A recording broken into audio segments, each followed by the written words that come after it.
flight control team is monitoring the systems on the Soyuz MS-27 spacecraft. Countdown to control in Houston, ticking backward toward the engine firing of the Soyuz vehicle. A 4-minute, 42-second retrograde firing that will slow the Soyuz down by 128 meters per second, allowing it to drop out of orbit for its high-speed return back to Earth. That engine firing, the deorbit burn, is scheduled just 35 minutes and 18 seconds from now. The deorbit burn will begin at 10:09 and 46 seconds p.m. Central Time, 11:09 and 46 seconds p.m. Eastern Time.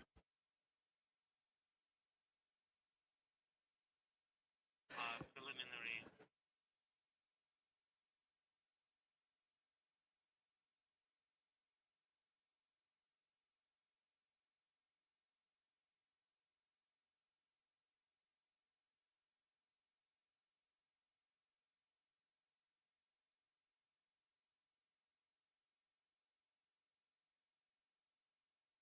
Several hours ago, the departing crew members, NASA's Johnny Kim and Roscosmos cosmonauts Alexei Zabritsky and Sergei Ryzhikov, had an opportunity to say some farewell words from the Zvezda service module, surrounded by their remaining crew members who are still on board the International Space Station, led by NASA astronaut Mike Fink, the new station commander, along with NASA astronauts Zena Cardman and Chris Williams, Kimiya Yui of the Japan Aerospace Exploration Agency, and Roscosmos cosmonauts Sergei Kud-Sverchkov, Sergei Mikheyev, and Oleg Platonov. The crew members had an opportunity to gather in the Prashal module to say their final farewells before Ryzhikov, Zabritsky, and Kim floated through the hatchway, making their way inside the Soyuz spacecraft. Once they entered the Soyuz spacecraft, the hatch was closed at about 4:30 p.m. Central Time on the Soyuz side, as Kim, Ryzhikov, and Zabritsky began their procedures to conduct leak checks on that side of the docking interface between Soyuz and the Prashal module on the Earth-facing side of the Russian segment of the International Space Station. Once the hatch was closed and those leak checks were conducted and proved an airtight seal at the docking interface, the three departing crew members donned their Sokol launch and entry suits and conducted leak checks on the suits themselves, as well as communications checks with the Russian flight control team in Korolyov. Sergei Ryzhikov, the veteran Soyuz commander who is strapped into the center seat of the three-section Soyuz spacecraft in the descent module, has used the call sign Favore, that is named after a mountain range in Russia. He will be communicating during the descent of the Soyuz back to the landing site in Kazakhstan, talking back and forth with the Russian flight controllers as long as there is communications capability between the spacecraft and the Russian control center. At some point shortly after the deorbit burn, the Soyuz will pass out of communications range, reliable communications range of the control center, that is normal, at a distance of some 128 kilometers.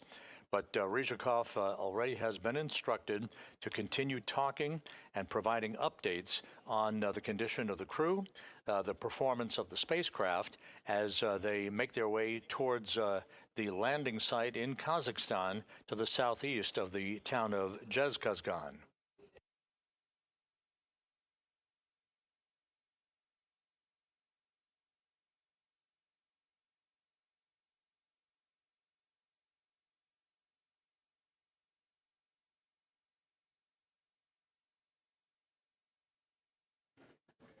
Kim, Ryzhikov, and Zabritsky, upon touchdown, will have completed 245 days in space, 3,920 orbits of the Earth, a mission spanning 104 million statute miles. Of course, this wraps up the first flight into space for both Kim and Zabritsky. For Ryzhikov, he is concluding his third flight into space and a total of 603 days away from the planet, good for 13th place on the all-time endurance list.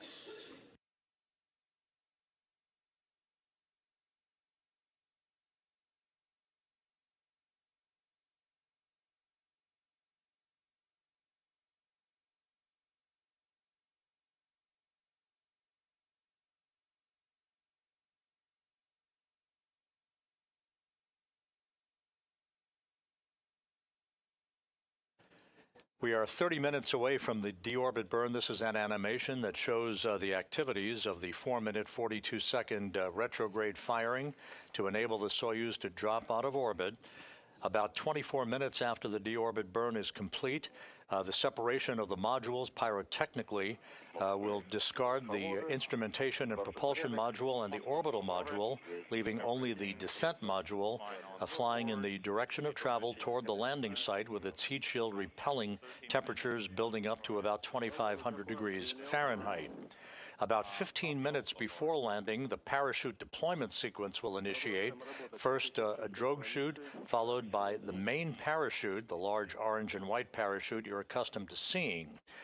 Just a few seconds before touchdown, the Soyuz will fire its soft landing thrusters just a few feet above the ground, a final braking maneuver, and the Soyuz MS-27 will be home. The helicopters, the Russian Mi-8 helicopters belonging to the Rosaviatsa Search and Recovery Forces, in which there are half a dozen NASA personnel embedded in the recovery team operating this evening and actually Tuesday morning now in Kazakhstan. They will be in the Russian Mi-8 helicopters right around the time of the deorbit burn, beginning to make their way towards the landing site. It is choreographed specifically so that they arrive at the landing site to greet the Soyuz under its chute, flying in a racetrack pattern. One by one after touchdown, the helicopters will land. They will the personnel will begin to make their way towards the spacecraft to begin the process of extracting the crew, placing them on 3 chairs nearby their capsule.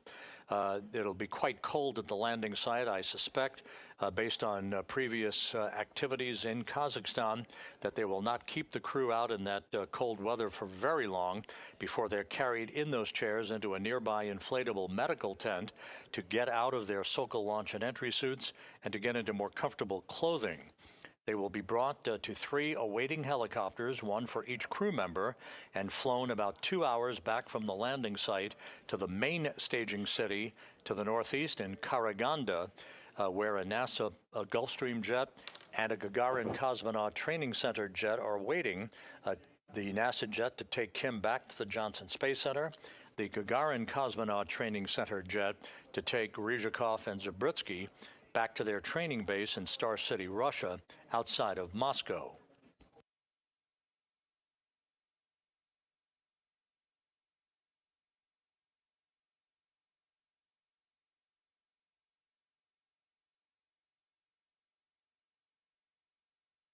With the undocking of the Soyuz,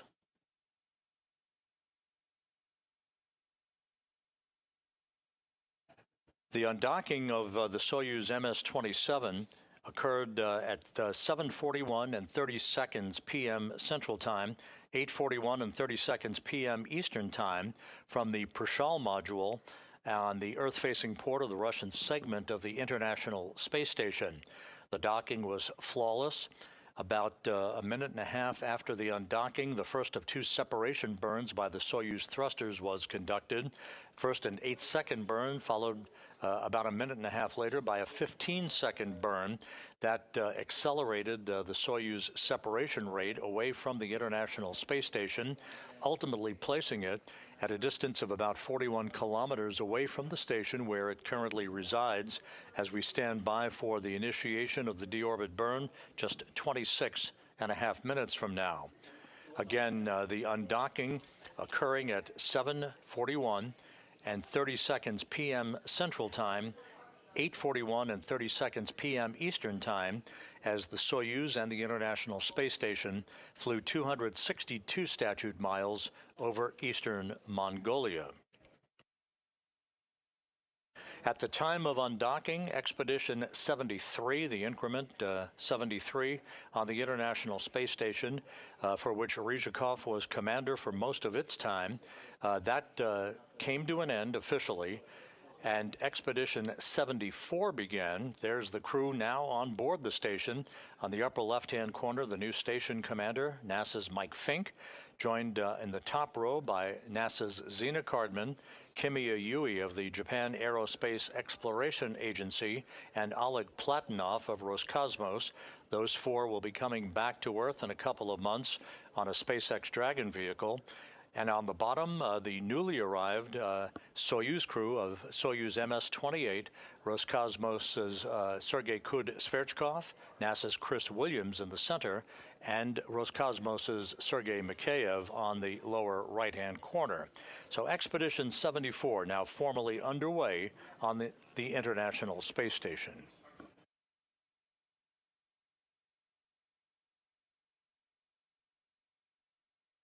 Включение СКД 25 минут, на борту порядок. 25 minutes to SKD burn. Everything is fine on board. Copy all, por favor.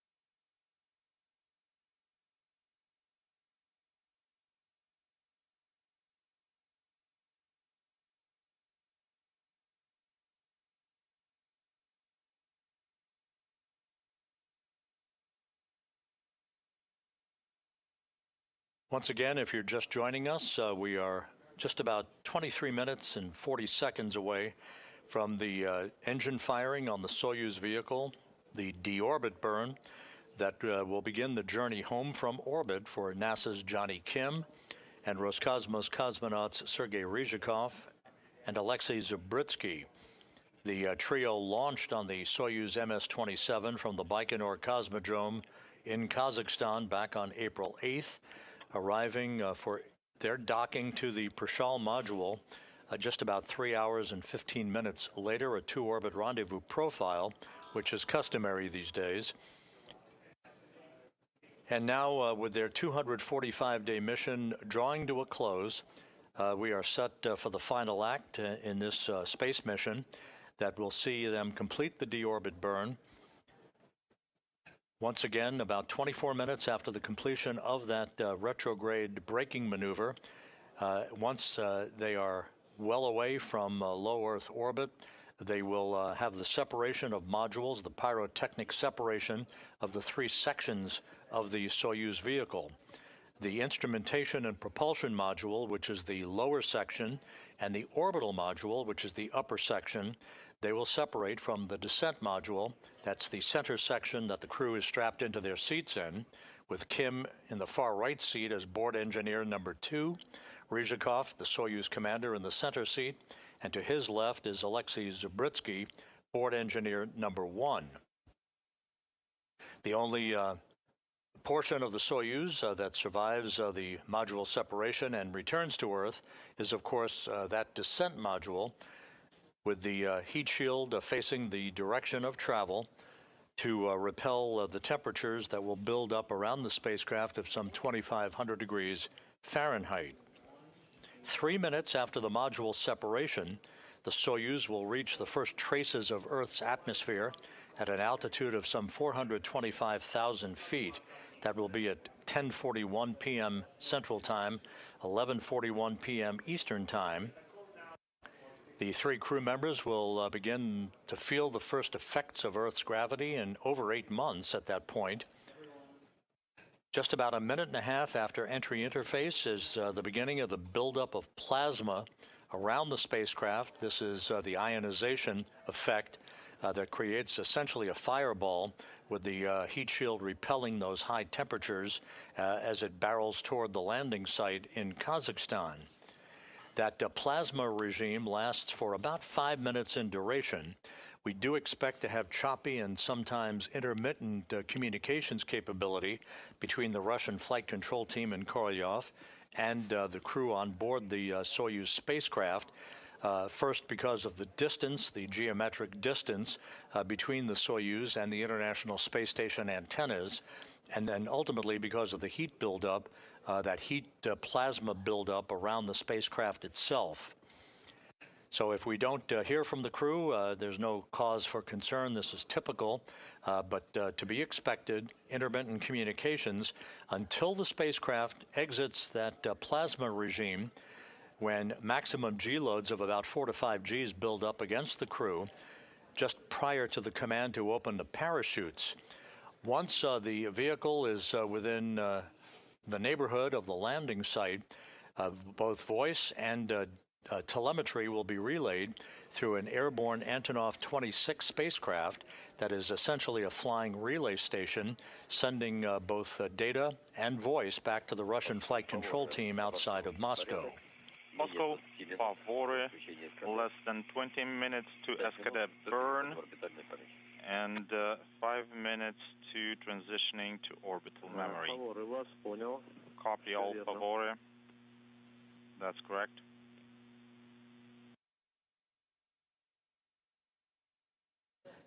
You will hear Ryzhikov calling out the duration of the deorbit burn for its 4 minutes and 42 seconds expected duration, plus chamber pressures.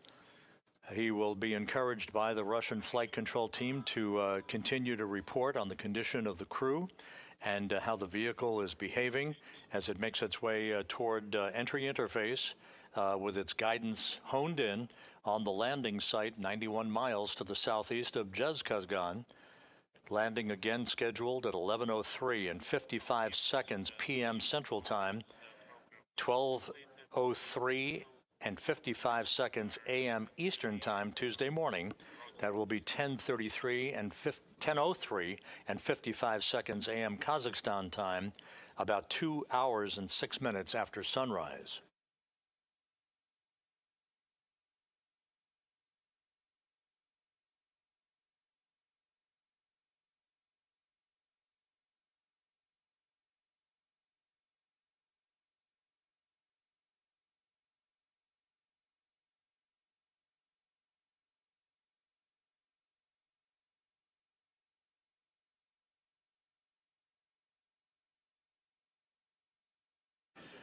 In our previous broadcast, I had an opportunity to explain that parachute deployment sequence that occurs about 15 minutes before touchdown. It's probably worthwhile, while we have a moment here, to recap that once again. For the Soyuz spacecraft, the parachute deployment sequence is triggered by a barometric pressure sensor at an altitude of 41,000 feet. At this point, the main parachute cover is jettisoned by pyros and springs, pulling out 2 extraction chutes, which in turn pulls out the drogue chute. That in turn pulls out the main chute.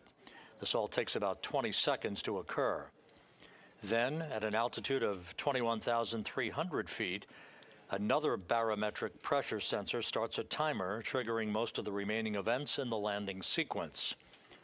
At an altitude of just 18,000 feet, commands are issued to jettison the heat shield, inhibit the entry thrusters, and to open valves to vent all the hydrogen peroxide fuel for the entry thrusters and oxygen in the life support system tank. On previous Soyuz landings, when we've had clear visibility, you've seen a white vapor emanating from the Soyuz spacecraft. That is normal. I'm not sure we'll see it tonight because of the overcast skies at the landing site. But that white vapor is a combination of hydrogen peroxide and oxygen venting into the air.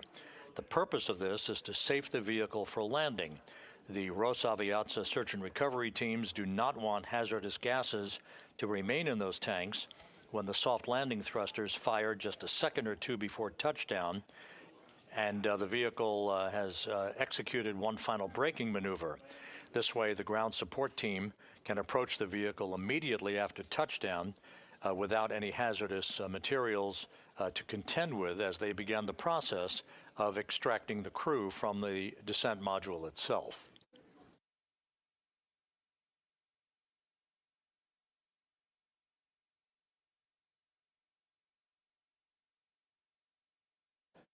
Less than 16 minutes now from the issuance of the command for the beginning of the deorbit burn, which will begin the final leg of the journey home for Johnny Kim, Sergei Ryzhikov, and Alexei Zabritsky.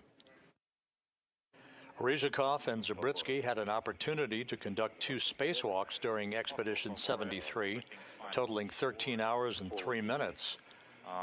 We have Kim spent his 8 months on orbit heavily into scientific research on the station.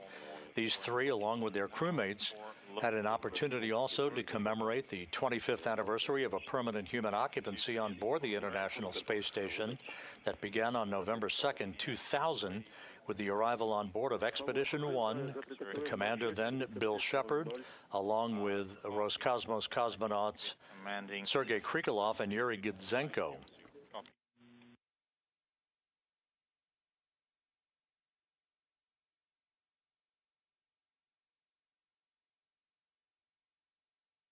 The returning crew also saw the arrival of 9 visiting vehicles and the departure of 6 visiting vehicles during their 245 days on board the orbital outpost. 500, rises sensor indicator is not lit.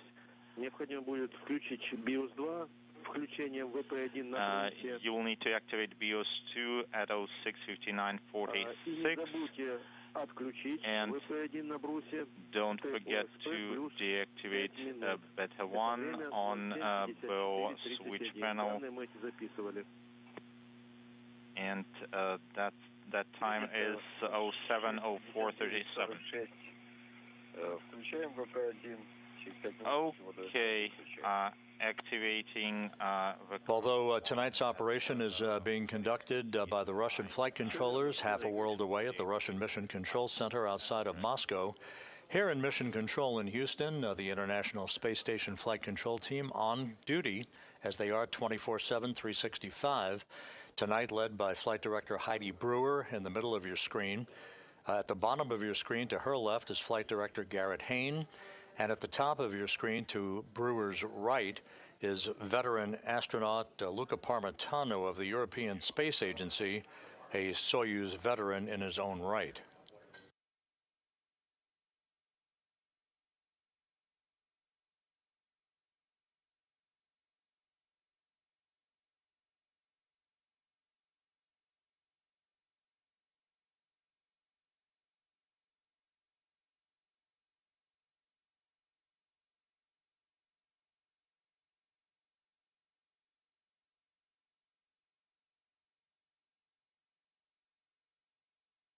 The Russian flight control team reports that all of the Soyuz systems are in excellent shape. As we are just about 12.5 minutes away from the initiation of that deorbit burn, once again, this is a retrograde braking maneuver of 4 minutes and 42 seconds in duration to slow the Soyuz down by 128 meters per second, allowing it to drop out of orbit for its 54-minute ride back into the Earth's atmosphere and a parachute-assisted landing on the steppe of Kazakhstan, 91 miles to the southeast of the forward staging city of Zhezkazgan. Light snow reported in the area, temperatures around 21 degrees Fahrenheit.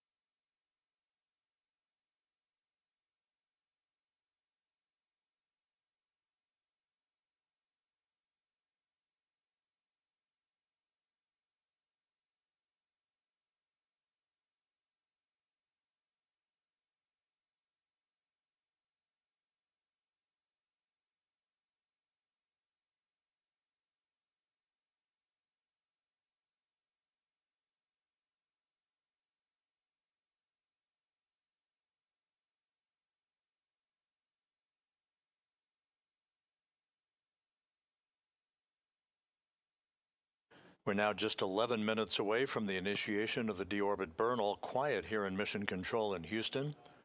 All quiet on the loops between the Russian flight controllers and the Soyuz spacecraft. Again, just for situational awareness, you'll be hearing the call sign Favore in the communications between the flight controllers in Korolyov and Sergei Ryzhikov, the Soyuz commander. That is the call sign selected by Ryzhikov. All Soyuz commanders select a call sign for their spacecraft that is used from launch to docking, and then reversely from undocking to landing.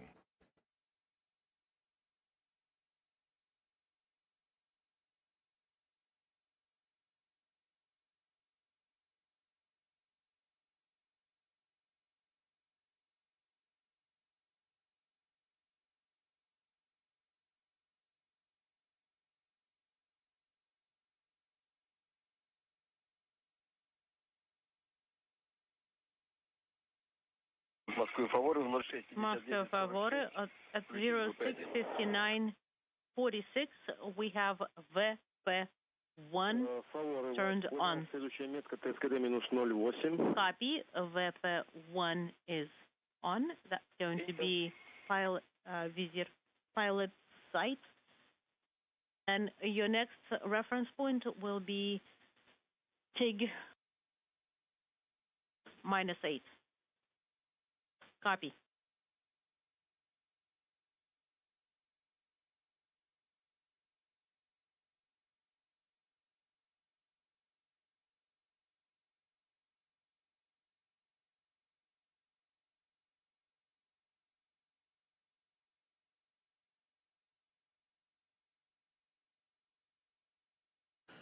At the landing site this evening, there are 6 Russian Mi-8 helicopters that will be airborne from the airfield in Zhezkazgan right around the time of the deorbit burn, some 9 minutes from now, to be joined by an Antonov 26 fixed-wing aircraft. That is the flying command and control center that will relay telemetry and voice from the Soyuz back to the Russian Mission Control Center as the Soyuz approaches the landing site. There are also 4 all-terrain vehicles in play that are always used for support of recovery personnel. Further to the southwest, near the Baikonur Cosmodrome at the Kryiny airfield, there are 2 Russian Mi-8 helicopters as well, in the highly unlikely event that the Soyuz would move into a ballistic trajectory, meaning a technical problem that would trigger a ballistic landing, a shortfall, if you will, of some 400 kilometers short of the landing site itself. Confirm. However, that is, of course, not expected this evening. We expect an on-time arrival of the 3 crew members at the nominal landing site just to the southeast of the town of Zhezkazgan. TIG.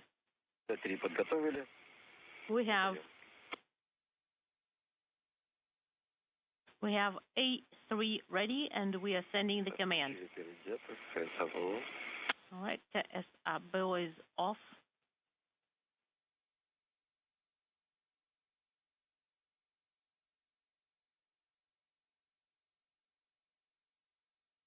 Correction, T3.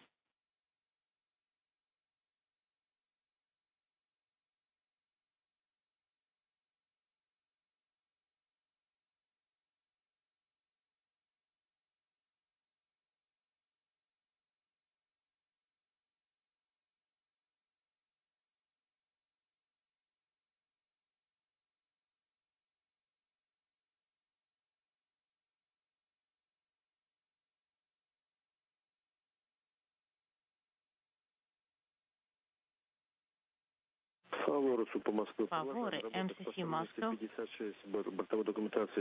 Continue working for page 56. The next reference point is going to be TIG -1 minute. Copy, we're standing by. Favore, just as an FYI, even if we do not respond, please provide a running commentary. Copy.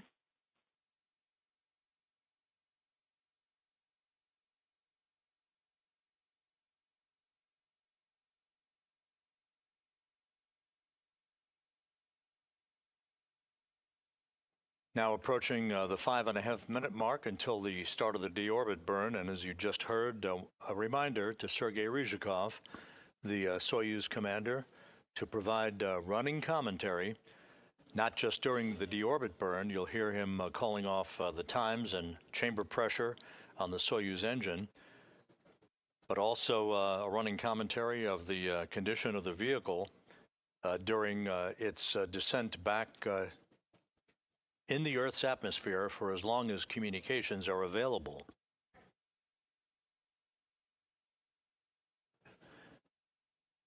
About 10 seconds after the completion of the deorbit burn, the upper section of the Soyuz, that's the bulbous orbital module section, will be automatically depressurized to vacuum.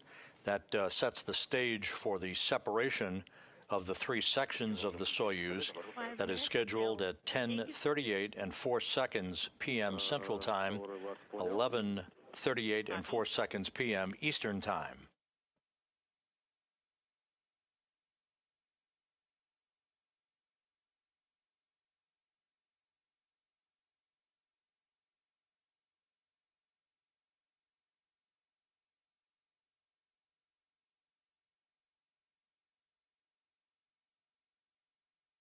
On board the International Space Station, the newly comprised Expedition 74 crew, the commander, NASA's Mike Fink, along with NASA crew members Zena Cardman and Chris Williams, Kimiya Yui of the Japan Aerospace Exploration Agency, and cosmonauts Sergei Kud-Sverchkov, Sergei Mikheyev, and Oleg Platonov of Roscosmos are in their pre-sleep period. They have been following the communications of the departure of their three colleagues, Kim, Ryzhikov, and Zabritsky, following them toward their landing in Kazakhstan that is scheduled at 11:03 and 55 seconds p.m. Central Time.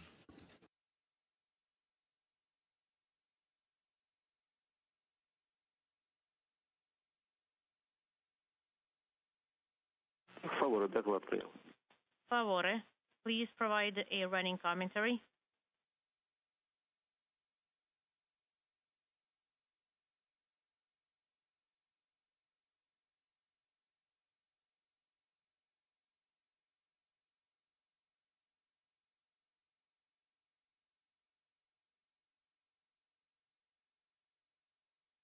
Now just 3 minutes away from the start of the deorbit burn.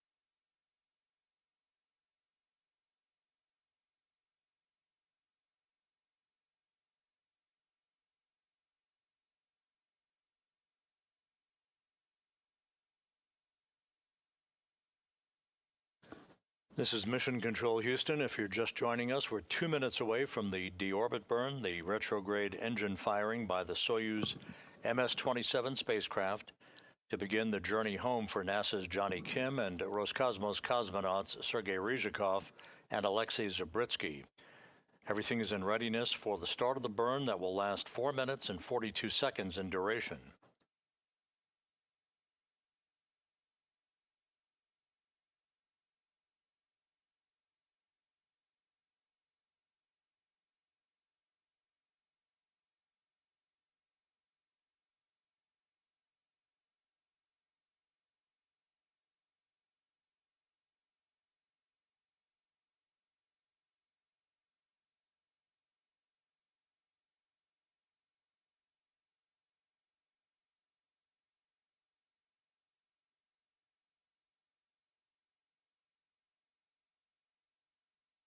Just 1 minute away now from the deorbit burn and the start of the journey home for Kim, Ryzhikov, and Zabritsky. The stabilization mode command has been prepped. We're standing by. And we're sending the G3 command. SKD cover. The Soyuz engine cover has been opened. BIOS confirmed. 35 seconds from the start of the burn. For SKD operation confirmed. Copy. Please monitor it on displays maneuver and control. Copy. On info 1 and 15 seconds till the burn. And we are standing by for the TIG.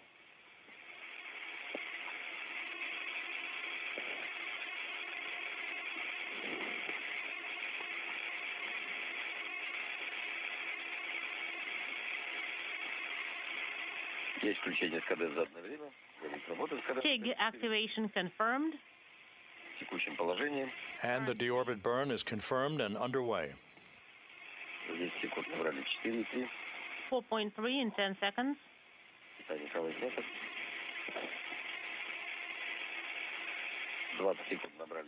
20 seconds. Unintelligible 9. Is the delta? 30 seconds. 30 seconds into the burn, everything looks good. Burn. This will slow the Soyuz down by 128 meters per second, allowing it ultimately to slip out of orbit. Consumption is nominal.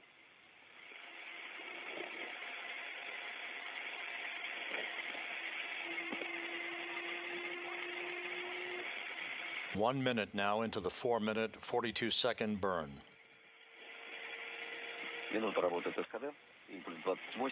1 minute into the burn, and probe consumption is nominal, 65.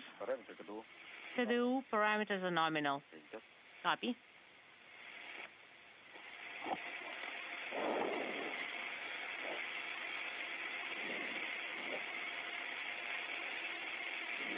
"90 seconds into the burn, everything looking good. 1 minute, 30 seconds. Burn is 40, and acceleration is 0.45. Prop consumption is nominal. Continue monitoring.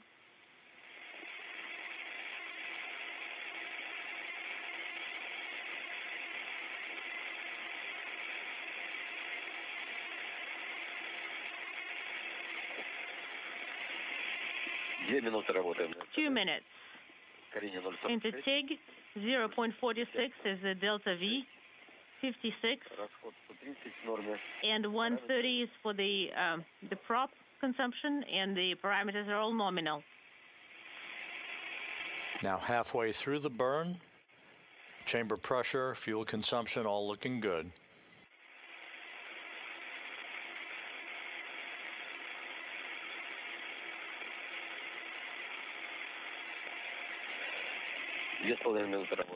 Two minutes into TIG,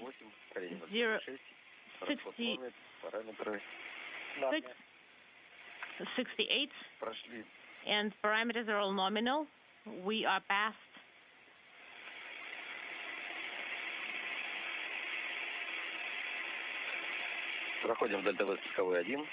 All right, we are past delta V. Passing 3 minutes into the burn, about another minute and 42 seconds left. 82 meters. Parameters are all nominal. Prop consumption is also nominal. At Kazakhstan, the forward landing staging site, the Rosaviatsa search and recovery helicopters, the Russian Mi-8s, have their rotors spinning, ready to take off in sequential fashion for the landing site. It's about a 30-minute ride.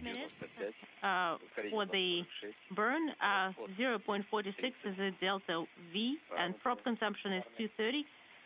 1 minute left in the burn.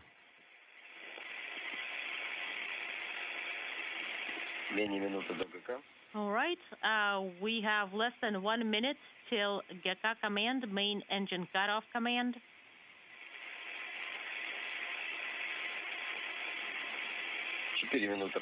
4 minutes into the burn. 0.46 is the delta V. 256 is the prop consumption. All parameters are nominal. 4 minutes, 20 seconds into the burn.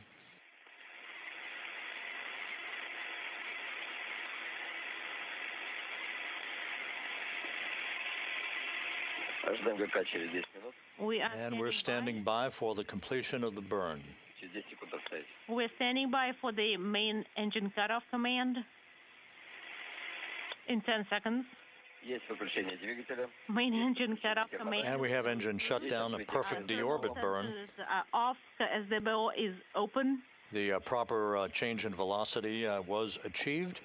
So Johnny Kim, Sergei Ryzhikov, and Alexei Zabritsky are pressure in BO heading home for a landing on the steppe of Kazakhstan. 190 is stable.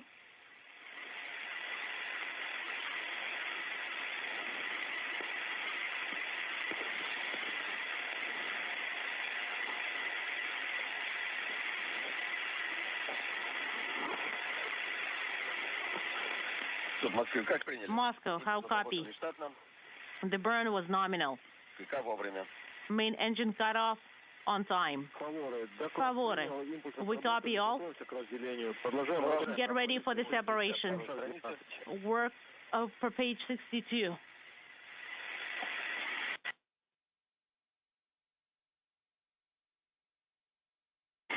So with the completion of the deorbit burn, next up on the timeline will be the pyrotechnic separation of the 3 sections of the Soyuz vehicle.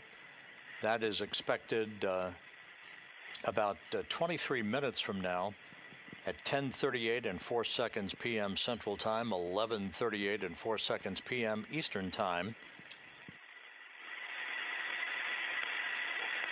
And with the completion of the burn, the depressurization of the upper section of the Soyuz, the orbital module, is underway, setting the stage for that module separation event.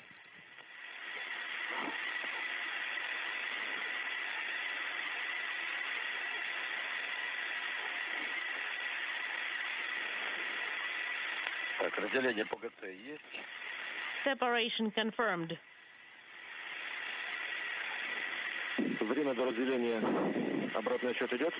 Do you have the countdown till separation?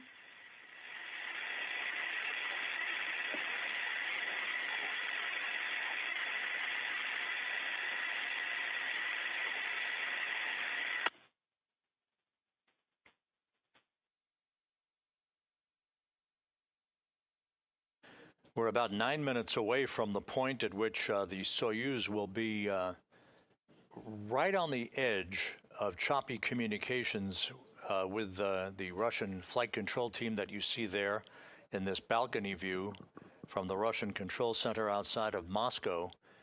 The far range of reliable communications is about 128 kilometers.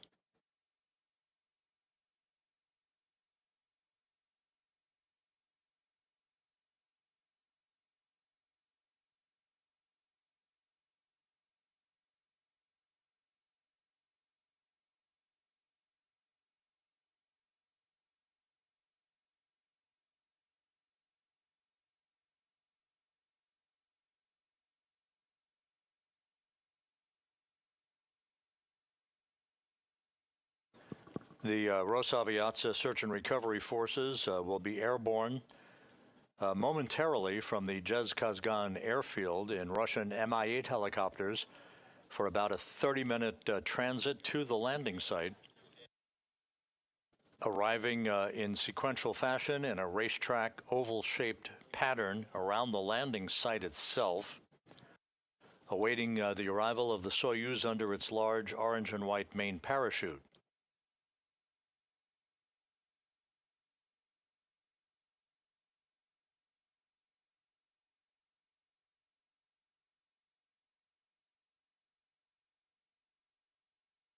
And reports from Zhezkazgan now indicate that the first of the helicopters are in fact airborne toward the landing site with the nominal completion of the deorbit burn. We expect overcast skies once we have video from the landing site. Earlier this evening, there were reports of some light snow flurries The temperature at the landing site, 21 degrees Fahrenheit.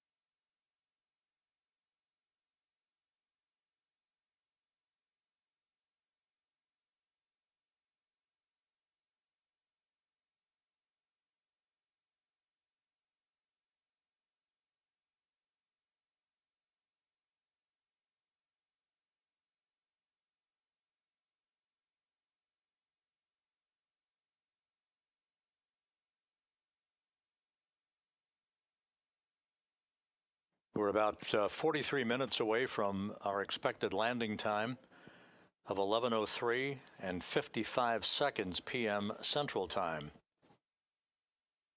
Everything is in readiness at the landing site. The Russian Mi-8 helicopters are airborne, heading for that point, some 91 miles to the southeast of the town of Zhezkazgan.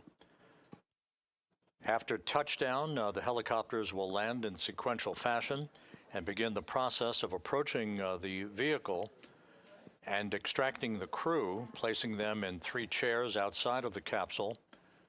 They'll be bundled up against the chilly temperatures, albeit desiring fresh air after 245 days in space. They'll be brought into a nearby inflatable medical tent and will be helped out of their Sokol launch and entry suits into more comfortable clothing. They'll receive initial medical tests and then brought back out to board 3 helicopters, 1 for each crew member, for a 2-hour flight back to the prime staging city of Karaganda, Kazakhstan.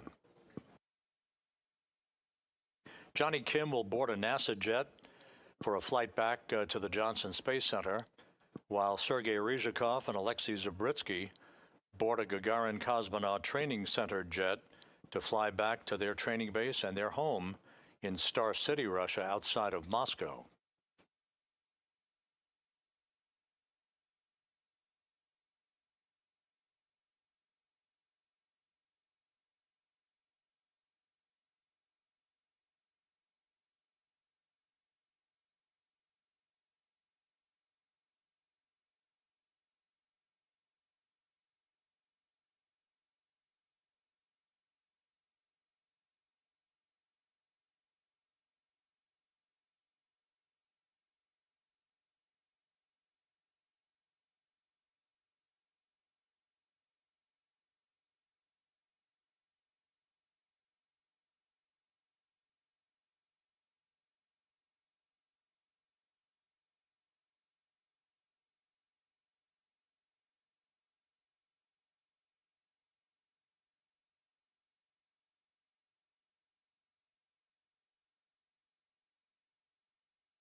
This is Mission Control Houston.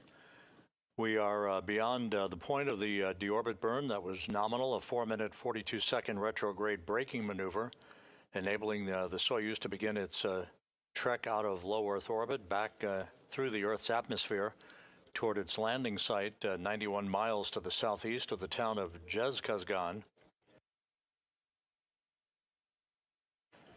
We're about 39 minutes away from our anticipated touchdown of the Soyuz, bringing Johnny Kim, Sergei Ryzhikov, and Alexei Zabritsky home after 245 days in space and a journey of almost 104 million statute miles. That is the equivalent of about 208 round trips to the moon.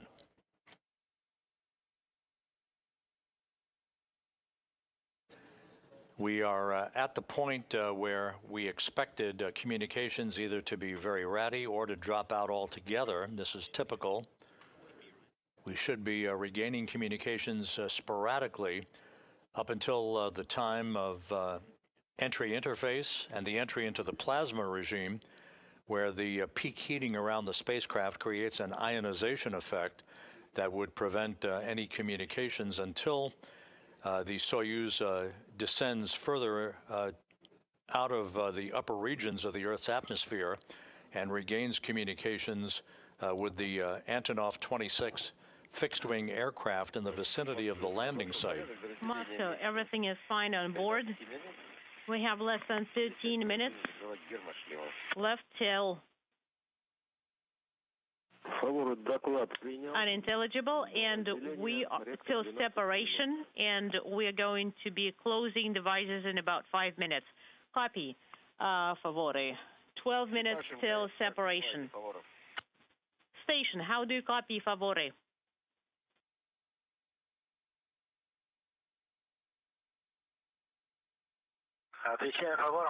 Go ahead, favore.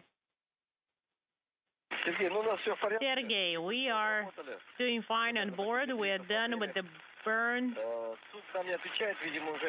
Moscow is not responding, so probably we're just not getting through. Could you please let them know that everything's fine on board? And thank you so much, guys, for your hospitality. We are doing good. And we'll let the mission control know. МКС УП Москвы для Сергея Рыжикова слышали их доклад. Импульсы отработали до разделения. MCC Moscow confirms that we did copy your last message and that there will be about 12 minutes till separation.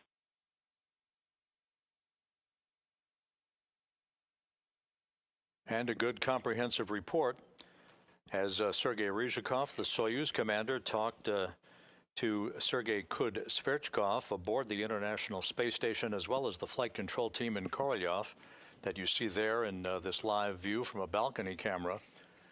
The report from Ryzhikov indicates that the crew is in great shape, feeling well, and that all of the Soyuz systems are in good shape, as we are about 11 minutes away from the expected time of the module separation, the pyrotechnic separation of the 3 sections of the Soyuz, enabling the descent module, in which the crew is strapped into their respective seats, to be facing the direction of travel, with the heat shield repelling the buildup of heat and plasma as the Soyuz makes its way through the denser portion of the Earth's atmosphere, heading for its landing site. We are expecting touchdown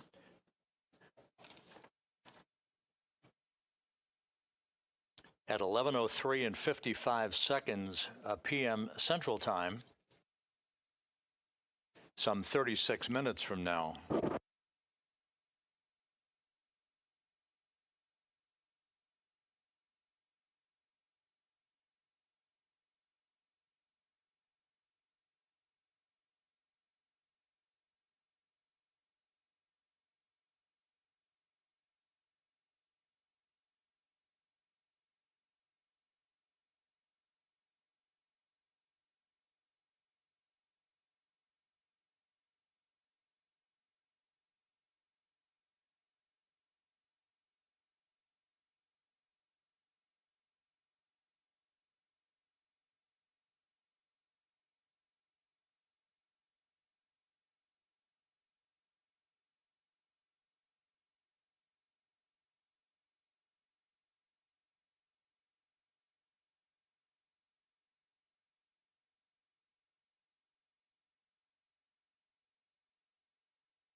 This is Mission Control Houston.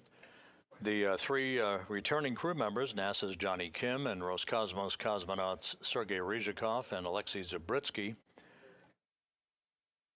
are currently about 9 minutes away from the next milestone on the road back to Earth, that being the pyrotechnic separation of the three sections of the Soyuz spacecraft, and some 34 minutes away from their touchdown on the steppe of Kazakhstan on a parachute-assisted landing that is anticipated at 11:03 and 55 seconds p.m. Central Time, which is 10:03 and 55 seconds a.m. Kazakhstan time Tuesday.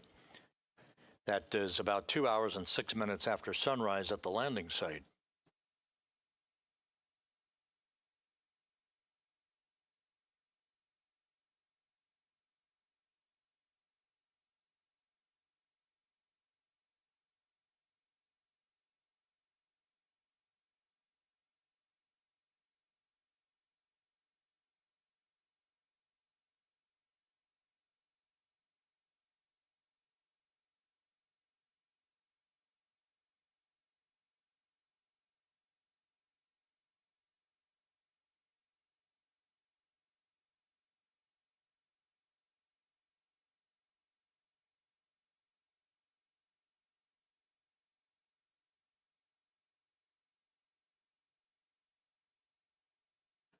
With the departure of the Soyuz vehicle, with the undocking occurring at 7:41 and 30 seconds p.m. Central Time this evening, the Expedition 74 increment got underway officially under the command of NASA's Mike Fink, joined on board by NASA's Zena Cardman and Chris Williams, Kimiya Yui of the Japan Aerospace Exploration Agency, and Roscosmos cosmonauts Sergei Kud-Sverchkov, Sergei Mikheyev, and Oleg Platnov.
We're about 30 minutes away from our anticipated touchdown of the Soyuz MS-27 on the steppe of Kazakhstan.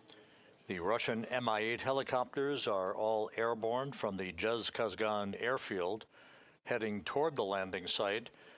They will arrive in the vicinity of the landing site shortly before the Soyuz does, forming a racetrack pattern around the site itself,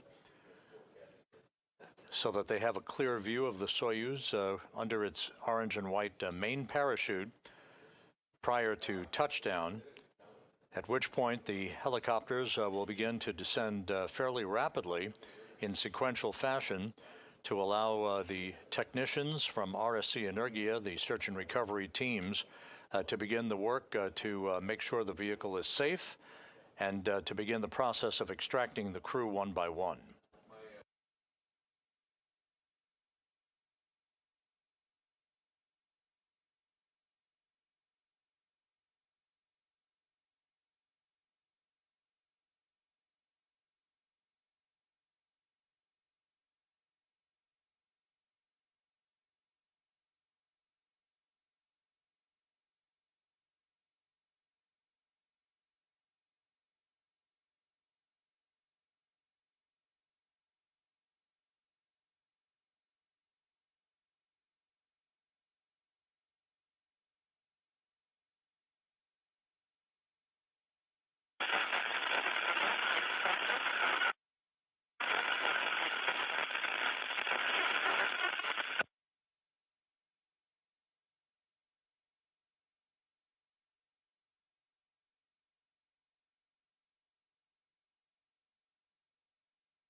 We're about 28.5 minutes away from the anticipated landing of the Soyuz MS-27, everything in good shape.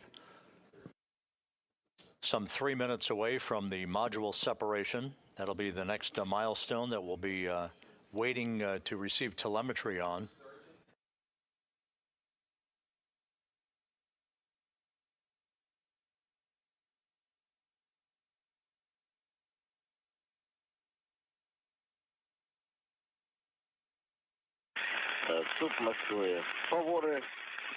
Moscow, favore.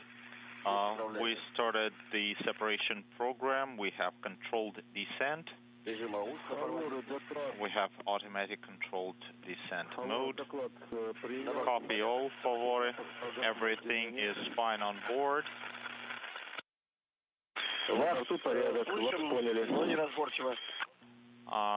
We didn't hear you last. We started separation program. We are ready for separation and everything is fine on board. Copy all. Continue providing running commentary. And good reports from Sergei Ryzhikov, the Soyuz commander, who's in the center seat of the descent module, flanked to his left by Alexei Zabritsky, and on his right, NASA's Johnny Kim.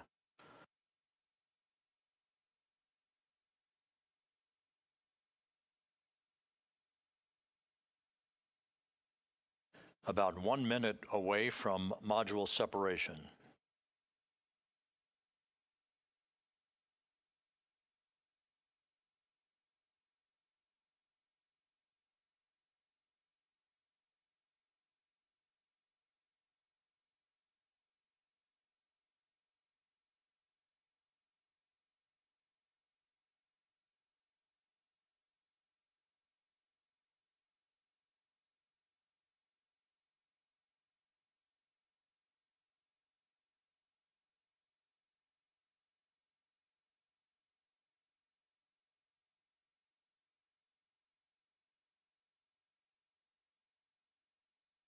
That module separation, which is imminent here, occurs at an altitude of 87 miles.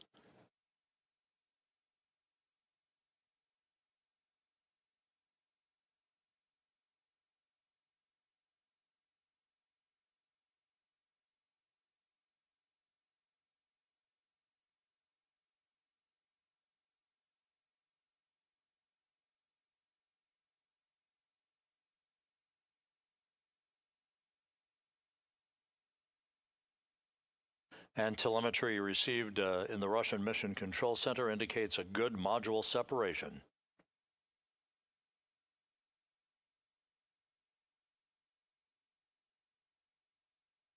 So the descent module with the 3 crew members strapped into their respective seats, now flying free of the other 2 sections.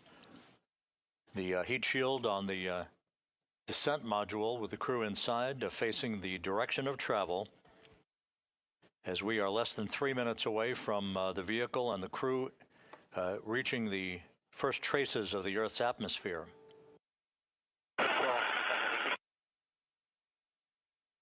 Time to touchdown, 24 minutes, 45 seconds.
This is the point at which the communications from the Soyuz are expected to be choppy and sporadic. Once the vehicle begins what is called entry interface at an altitude of 61.8 miles, the ionization of plasma around the vehicle will begin to build for several minutes, thus blocking communications for the most part. 23 minutes now till touchdown.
This is Mission Control Houston, less than 21 minutes from the anticipated landing of the Soyuz MS-27 on the steppe of Kazakhstan, a parachute-assisted landing that brings Johnny Kim of NASA and Roscosmos cosmonauts Sergei Ryzhikov and Alexei Zabritsky home. All of the events throughout the course of the afternoon and evening have gone perfectly. The entry interface has been reached. Temperatures beginning to build around the spacecraft. This is the area of peak heating on the descent module, with the heat shield obviously repelling that heat. The vehicle and the crew on board should be exiting that plasma regime in about 3.5 minutes.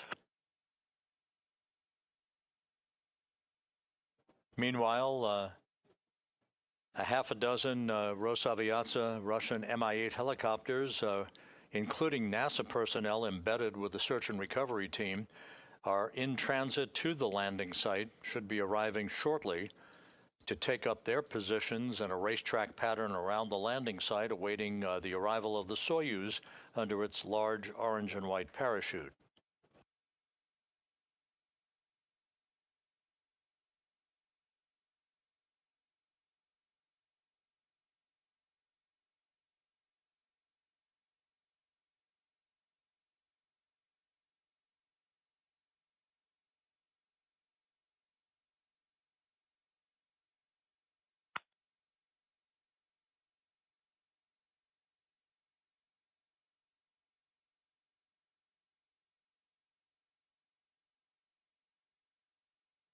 Johnny Kim and Alexei Zabritsky coming home, completing their first flights into space, respectively. 245 days in space, 3,920 orbits of the Earth, a journey of almost 104 million statute miles. For Sergei Ryzhikov, this is the completion of his third flight into space and a total of 603 days away from the planet, good for 13th on the all-time endurance list.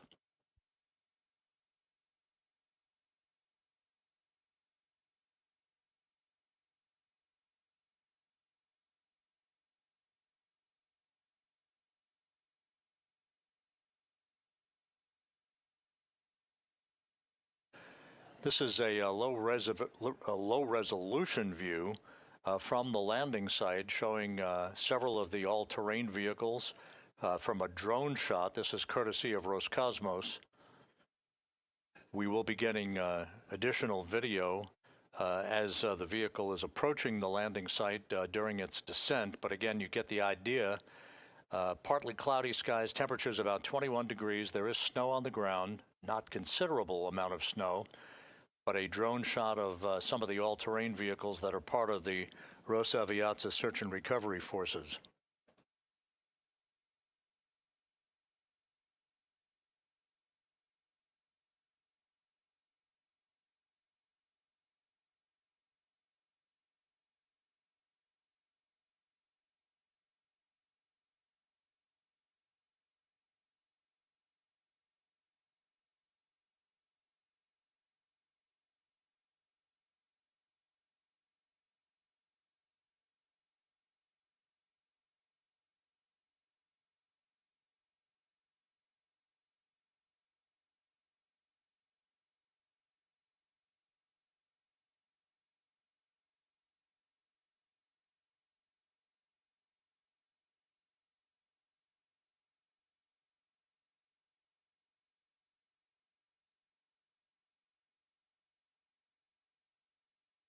We're at the point of the entry where maximum G loads of about 4 to 5 Gs beginning to build up on the crew. They're about 20 miles in altitude. Their entry guidance on board taking them to the landing site. Favore, you're breaking up. We passed reentry, passed plasma, unintelligible. Интеграл текущий 13. Integral is 13.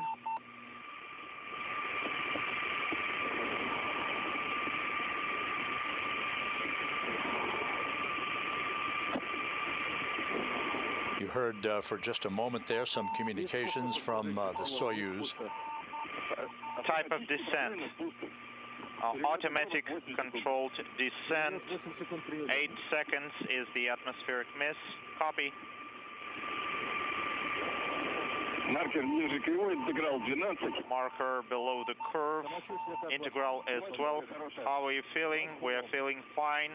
Copy. Ожидаем через минуту. Okay, expecting main should deploy in 1 minute. And you heard that report from Sergei Ryzhikov. The vehicle is out of the regime of the high heat peaking on the vehicle. The crew is feeling well.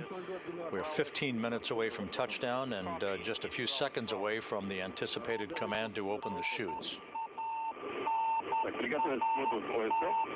Prepare for main chute deploy.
This is Mission Control Houston, less than 13 minutes before touchdown.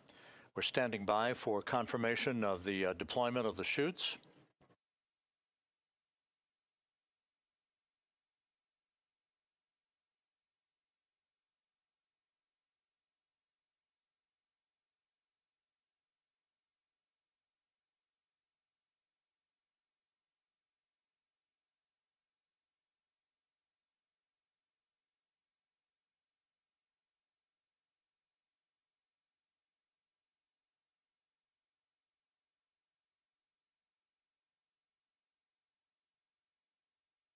All of the descent events for the Soyuz and its 3 crew members have gone normally.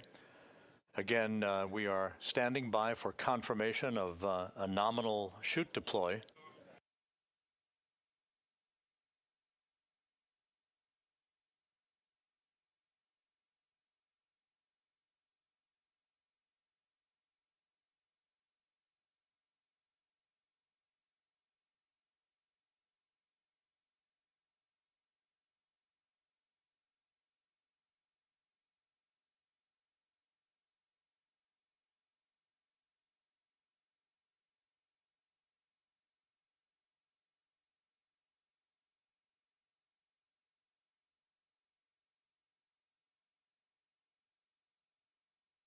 The parachutes should have deployed by now, and we are expecting confirmation of that momentarily.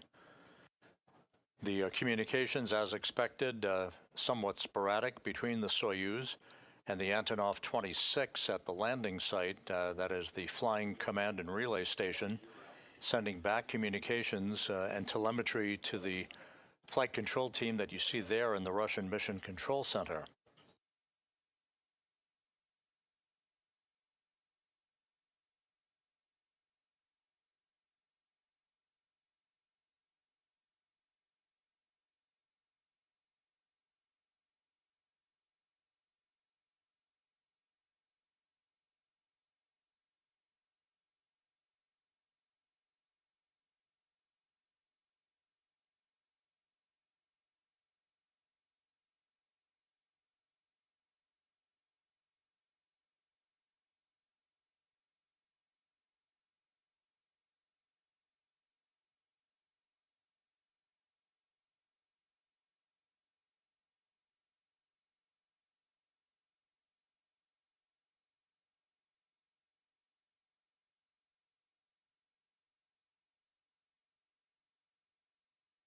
This is Mission Control Houston. We have received information from the Russian Control Center that the Antonov 26 at the landing site has visual confirmation of the Soyuz under its large orange and white main chute. We're still awaiting video from the landing site, but we do know that the Soyuz is now descending under its parachute, 9.5 minutes until touchdown.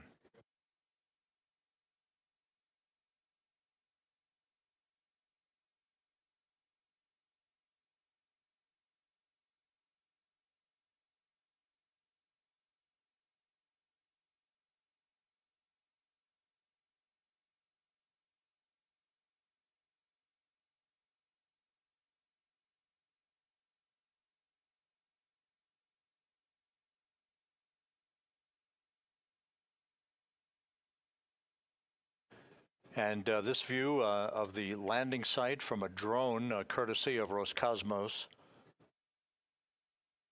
as it pans the area of the landing site. Again, we did receive confirmation that the Soyuz is descending under its main parachute. Everything appears to be going nominally, with 8.5 minutes to go until touchdown.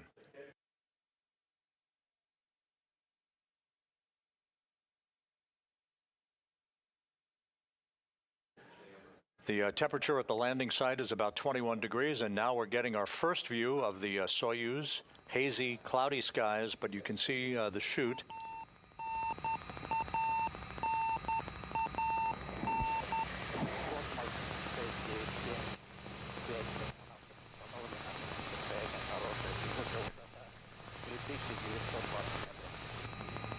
This is not as clear a view as we're typical accustomed to, but nonetheless, it does show the large parachute, the Soyuz under that chute, descending for a touchdown about 7 minutes and 40 seconds from now, and a view from an aerial drone of some of the all-terrain vehicles moving toward the expected touchdown site.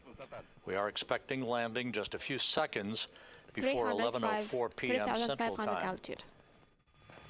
Once again, the skies cleared somewhat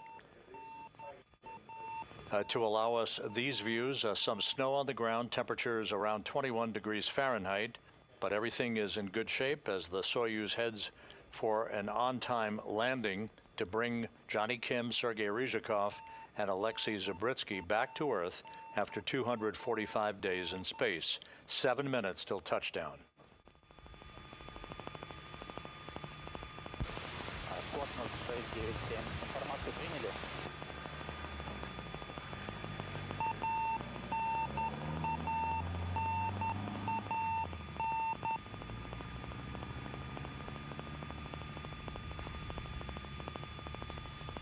ПСС, фаворы, высота 3000. 3000 altitude. Ветерочек у земли не подскажете? What about the wind? 240 градусов до 340 degrees. 11 принято. You can hear the beeping of the radio beacon on the Soyuz as it establishes radar contact with the Antonov fixed-wing aircraft. The Russian Mi-8 helicopters now in a racetrack pattern around the landing site as we are less than 6 minutes away from anticipated touchdown. This is module. Yes, problem. My ears are... I need to pop my ears. I cannot reach my... Try to make a, like, how to say, like a drink of water. I tried. Now pressure equalization, so Yeah. soon would be nice.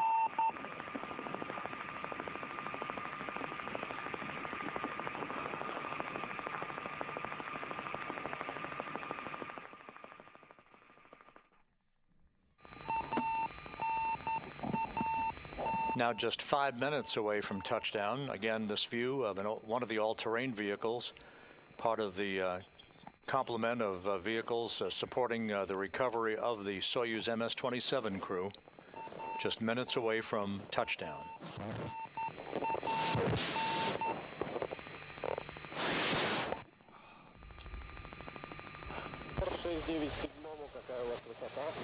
Текущая высота 2000, фаворы. 2000 is the current altitude.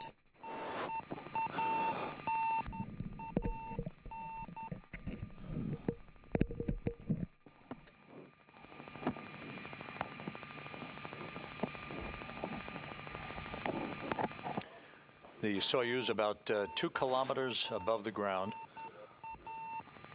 There is a voice contact between the search and recovery forces and the spacecraft. Everything looking good. 4 minutes until touchdown. Keep patient, hold on. Okay. I just don't want to pop.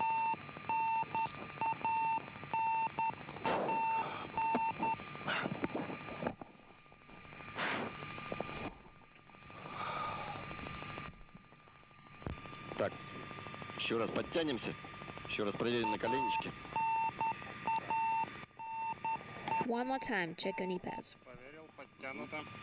ПСС, фаворы, высота 1500. All tightened. The altitude right now is 1500. Johnny? Yes. A little bit tight. Yes, that's enough.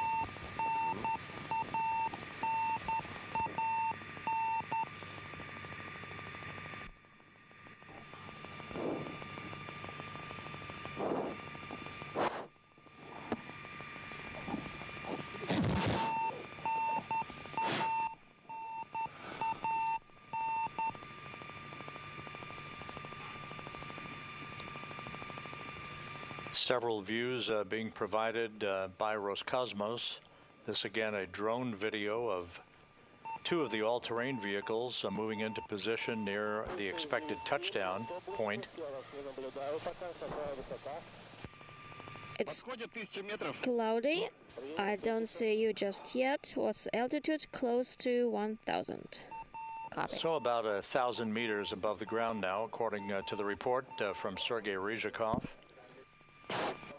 The Russian Mi-8 helicopters are in position, flying over the landing site, as is the Antonov 26 fixed-wing aircraft. Check the prop, please.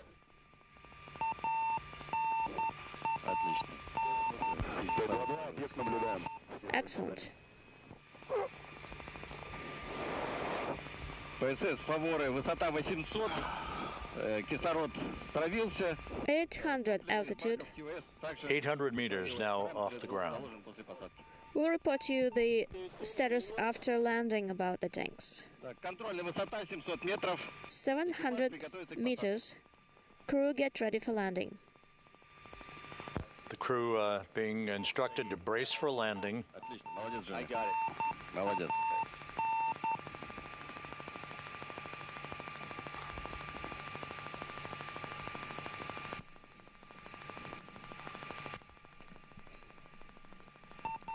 метров. 500 meters. Руки скрестили. Hand on body. And don't talking. Keep mouth closed.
Т-22, даю координаты посадки 47-22, 69-43.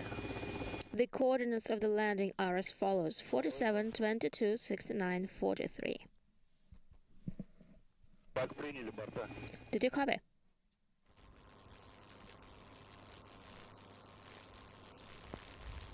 Второй наблюдаешь? Не. Стрелочка, видишь, над нами развернулась. Да, наблюдаю. Стрелочка. Do you see the arrow? It turned. It's to the left. The landing coordinates 47, 22, 69, 43.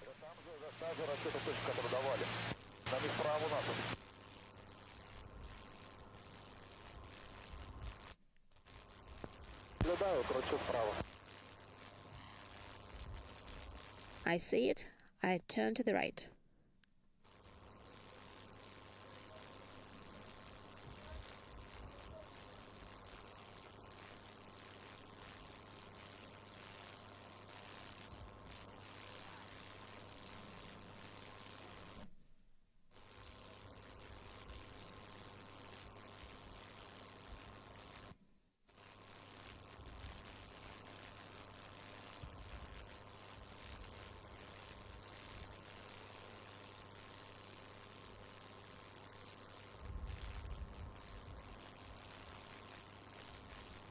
Повтор 429. Повтор экипажу поискового самолета. Tabor 429. На приеме. To the rescue aircraft. Второй-то где? Догоняю. Second to one.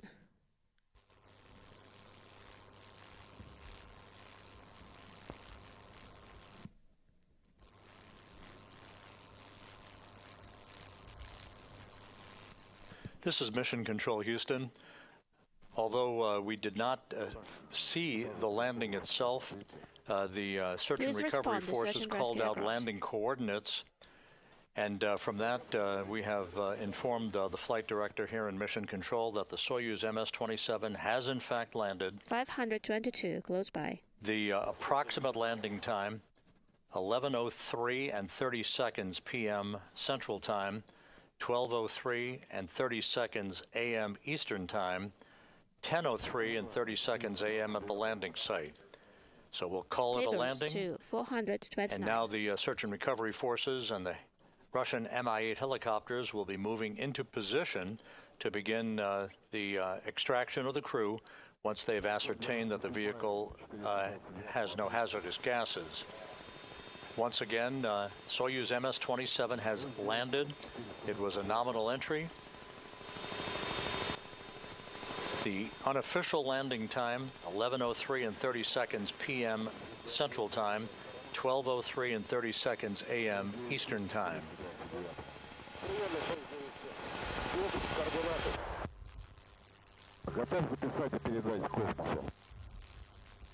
Ready to copy and to transmit.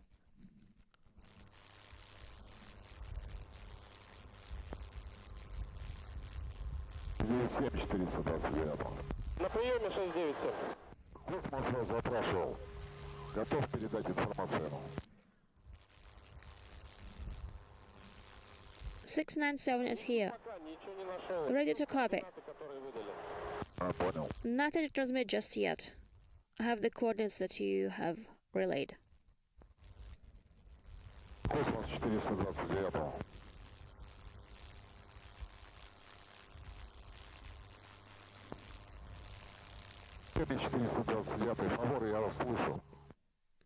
Cosmos to 429.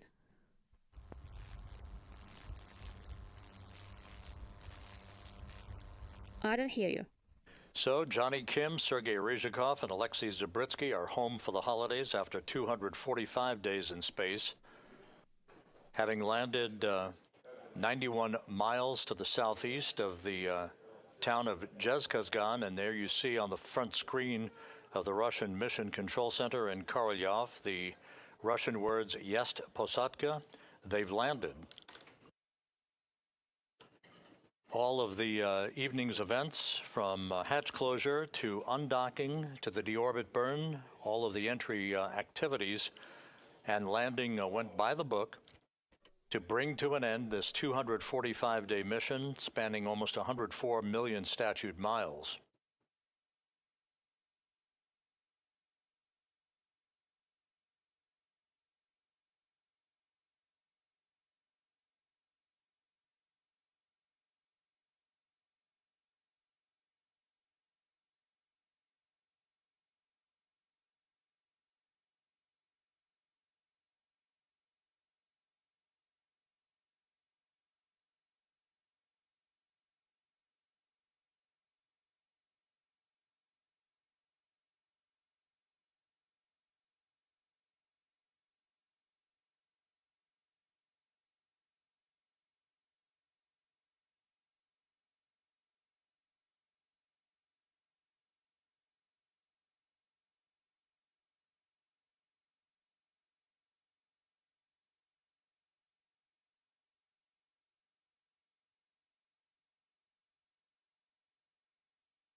The all-terrain vehicles, including one that contains the ground-based television cameras and their operators, are in the process of making their way toward the spacecraft. Hopefully within a few minutes, so they'll reestablish that television view with the search and recovery teams surrounding the capsule, beginning the work to extract the vehicle. The crew inside the vehicle in the descent module, Johnny Kim strapped into the right seat of the descent module. In the middle seat, Sergei Ryzhikov, the Soyuz commander, and in the left seat, Alexei Zubritsky, having completed their 245-day mission with a landing at 11:03 and 30 seconds p.m. Central Time, 12:03 and 30 seconds a.m. Eastern Time on Tuesday morning.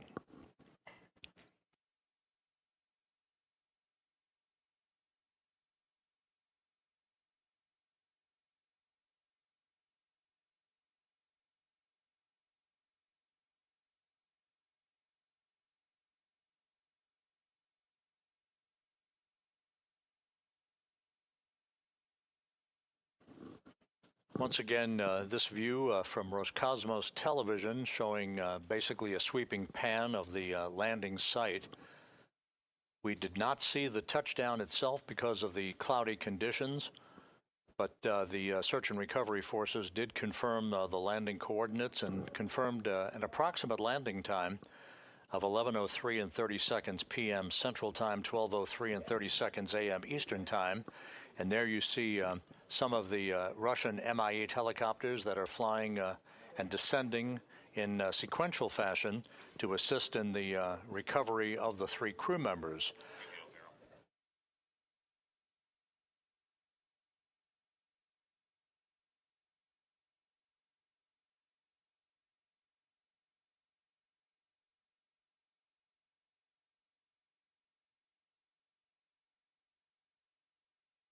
The work now will involve the extraction of the 3 crew members from the descent module. They'll be placed in chairs right by the capsule to allow themselves a few minutes of regaining their land legs and equilibrium. They then will be brought in each of their chairs into a nearby inflatable medical tent to remove their Sokol launch and entry suits, get into more comfortable clothing, and then in turn be brought back to 3 awaiting helicopters, 1 for each crew member, that will take them on a 2-hour flight back to the staging city in Karaganda to the northeast. Johnny Kim will board a NASA plane bound back to the Johnson Space Center in Houston, while Ryzhikov and Zubritsky board a Gagarin Cosmonaut Training Center aircraft for a flight back to their training base in Star City, Russia, outside of Moscow.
This is Mission Control Houston. Once again, you're looking at a wide view of the landing site in Kazakhstan, to the southeast of the town of Roscosmos, where the Soyuz MS-27 spacecraft and its 3 occupants, NASA's Johnny Kim, and Roscosmos cosmonauts Sergei Ryzhikov and Alexei Zabritsky landed at 11:03 and 30 seconds p.m. Central Time, 12:03 and 30 seconds a.m. Eastern Time, to complete a 245-day mission aboard the International Space Station. All of the entry and landing activities went perfectly. There were very cloudy conditions at the landing site that prevented us from actually seeing the Soyuz descending under its main parachute or the touchdown itself.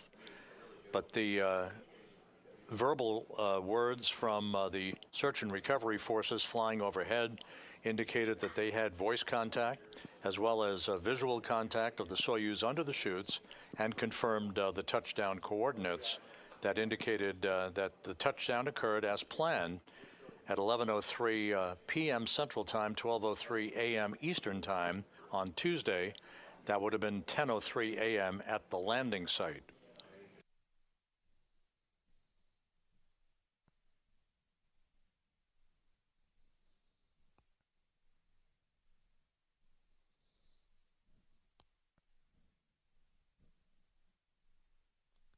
And here is a video now at the landing site itself, and right by the spacecraft, which has landed on its side, which is typical.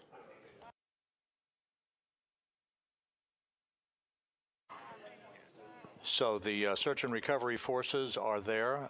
They will be now working to begin the process of extracting the crew one by one and placing them in chairs nearby, and then bringing them into an inflatable medical tent.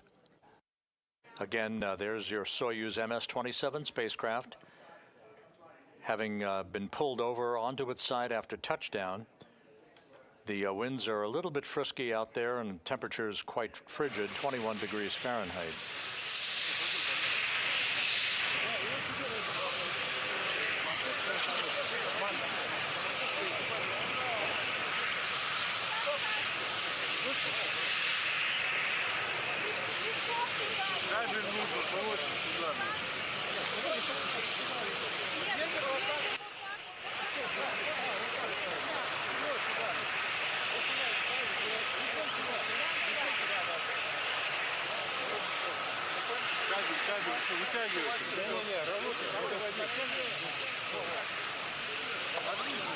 There is the hatchway at the top of the Soyuz spacecraft.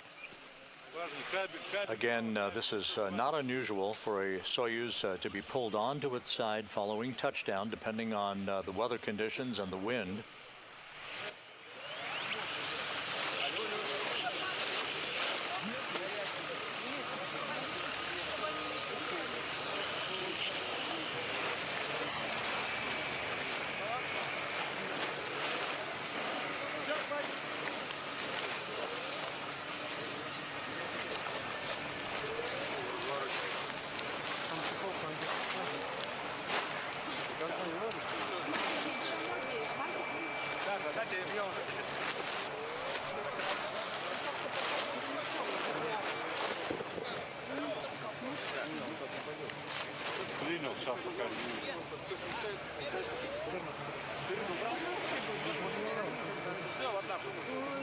So, under overcast skies with snow flurries and temperatures around 21 degrees Fahrenheit, the 3 crew members who flew on Expedition 73 are home.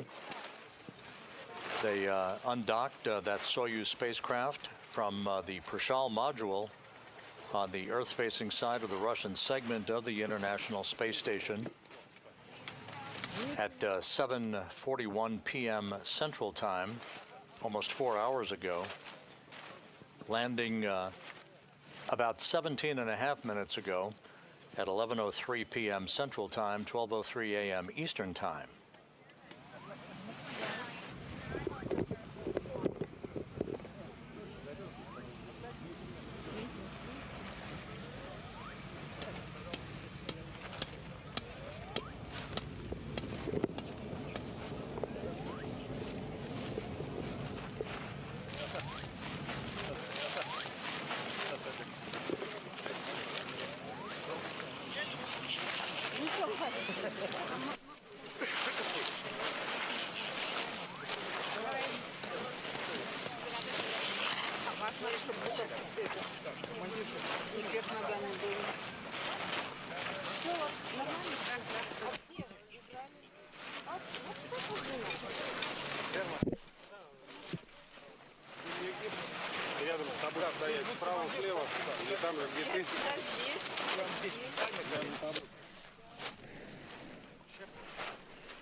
So members of the search and recovery forces are in the process of working the top hatch of the Soyuz spacecraft to begin the process of extracting the crew.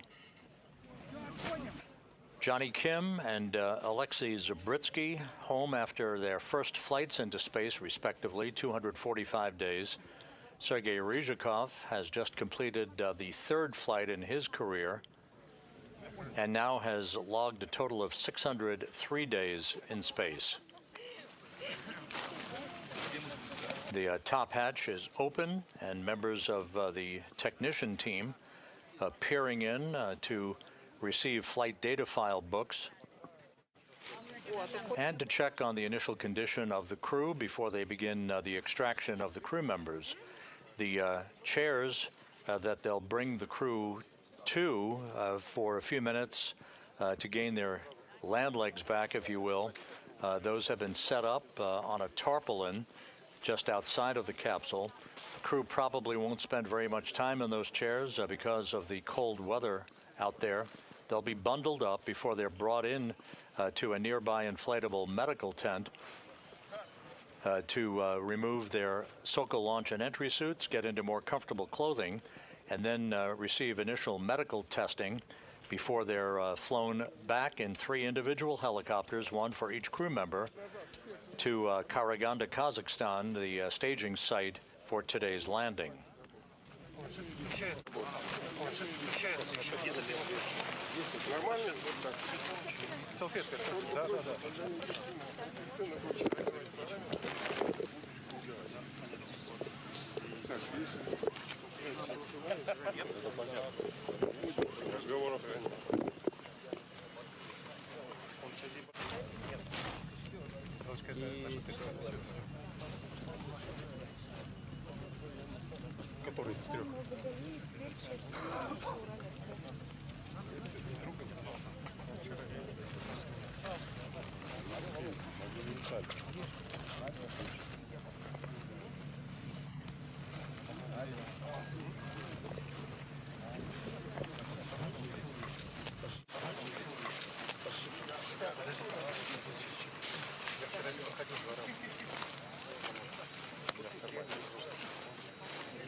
Да.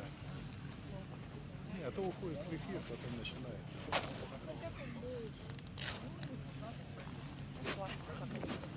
Ага, смотри. А у них эта бригада 6 человек. Это официально. Да.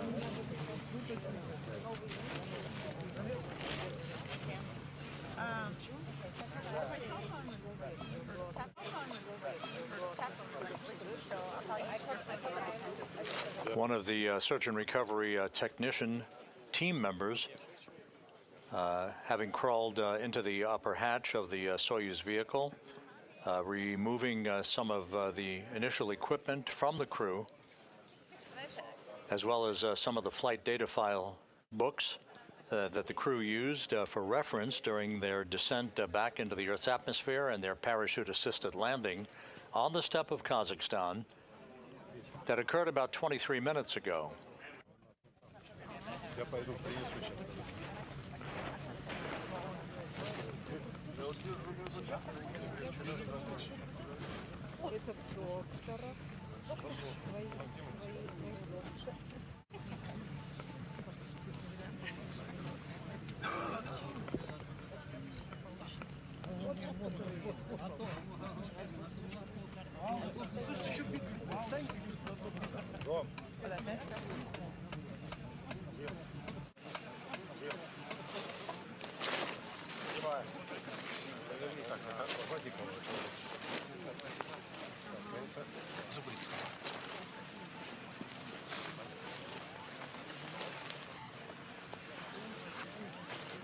And we're expecting now the first of the crew members to be removed from the Soyuz. This should be Sergei Ryzhikov from the center seat of the Soyuz.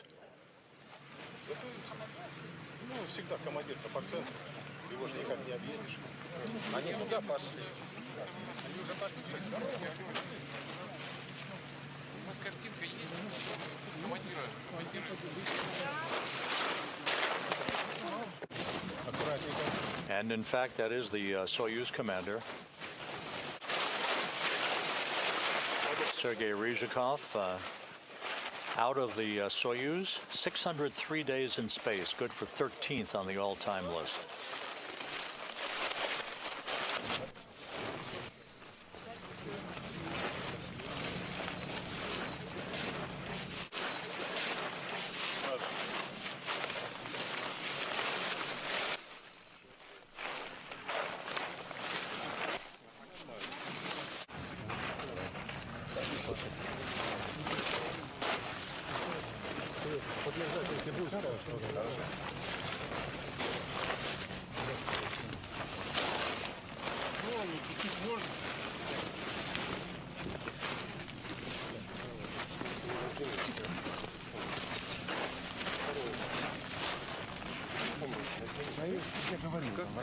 Нет, не надо. Этот не надо.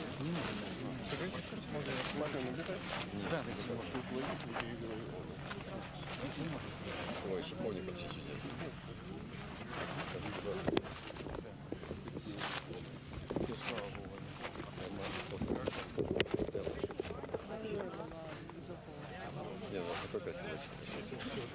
A good view of the Soyuz commander, Sergei Ryzhikov. The flight control team at the Russian Mission Control Center in Korolyov has confirmed the official landing time now at 11:03 and 33 seconds p.m. Central Time, 12:03 and 33 seconds a.m. Eastern Time. So that landing time that we had estimated earlier was just a couple of seconds off, but that is the landing time.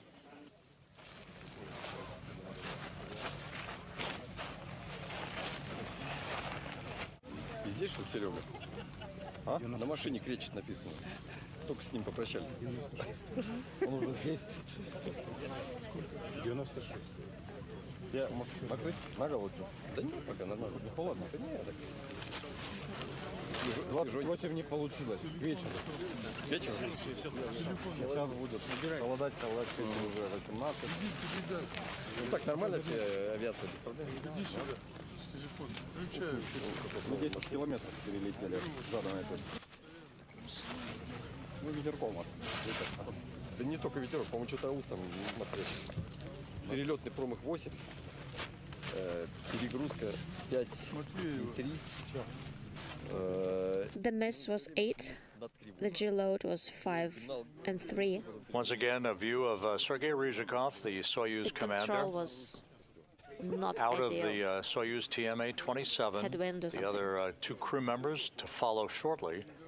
The Soyuz landed at 11:03 p.m. Central Time, 12:03 a.m. Eastern Time on Tuesday, 10:03 a.m. at the landing site after a flawless departure from the International Space Station, Johnny had issues with his ear. and a flawless entry back into the Earth's atmosphere. На 3 километрах надо было открыть, продуться, быстренько и опять закрыть. You should have purged at 3 kilometers. Purged and then close it. Алексей за пакетом уже потянулся. Ну вот, ожидаем. Alexei started reaching for the bag. Тут все готово. Насчет этого.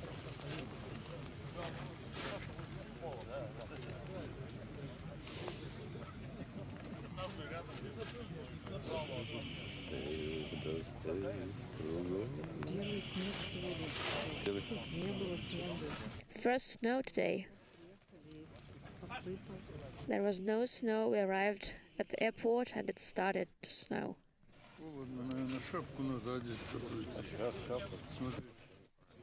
It's cold.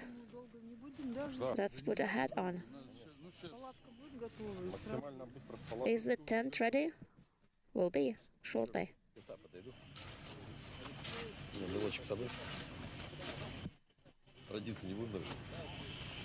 Let's follow the tradition.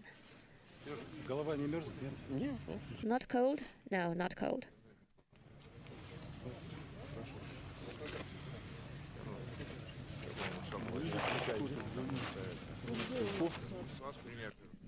So the work continues to extract the other 2 crew members from the Soyuz.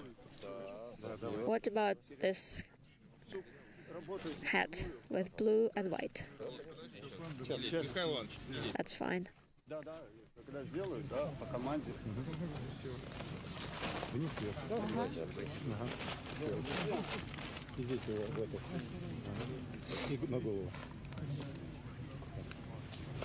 Расположилась, не давит чудесно вообще.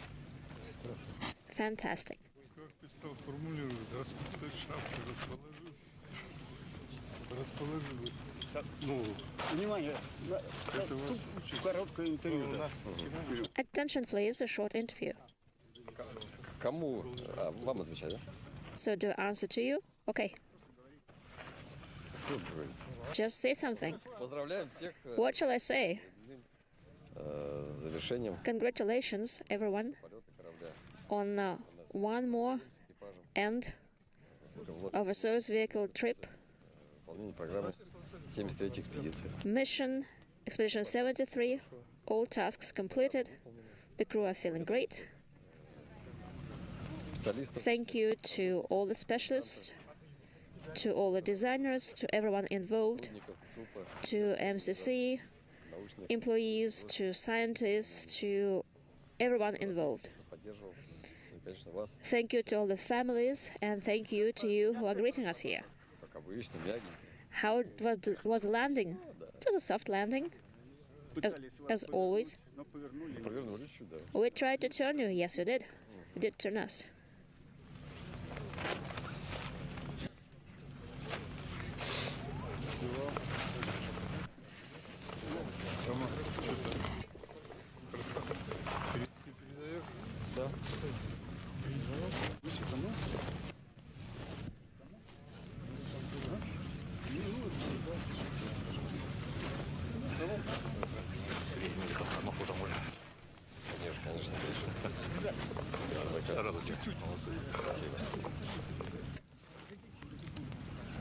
So you heard a few words, the interpreted words of Sergei Ryzhikov answering a few questions from members of the Russian media at the landing site, saying it was a soft landing and the crew is feeling great.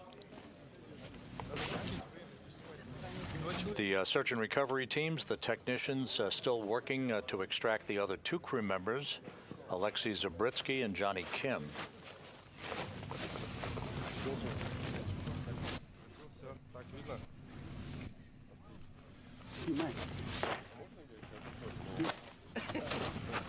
Ребята, потом чуть-чуть сейчас отойдите, пойти поработать с другими, и потом стреляать, хорошо?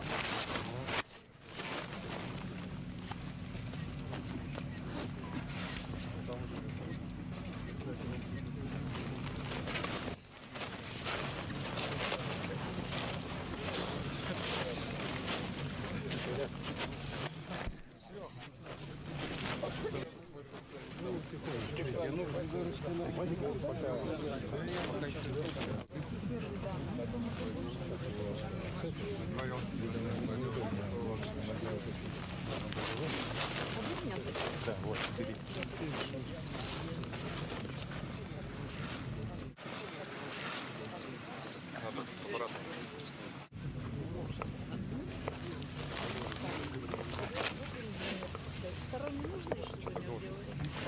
Ну, смотрите, по времени сколько уже прошло.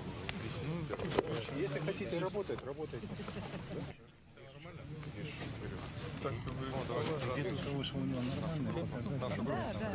Just watch the time.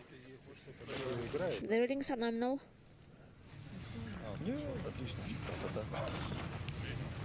Everything is fine. It's snowing for the first time, they say, yes.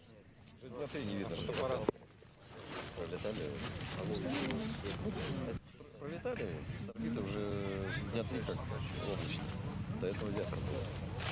It used to be clear, but for the past 3 days it has been cloudy when we flew by.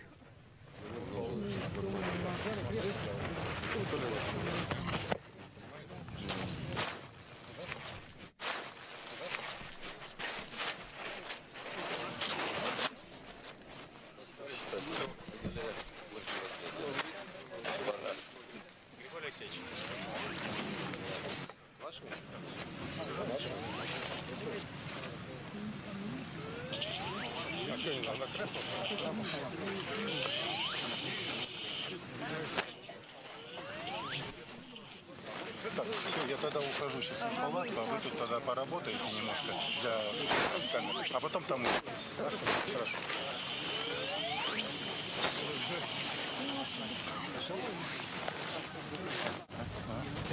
Давайте второй срез.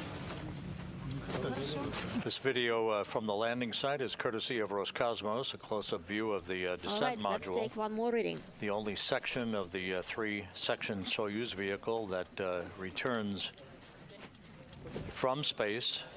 The pyrotechnic separation of the three sections of the Soyuz occurring some 24 minutes after the completion of the deorbit burn that enabled the Soyuz to drop out of orbit for its 54-minute trip back into the Earth's atmosphere to the landing site.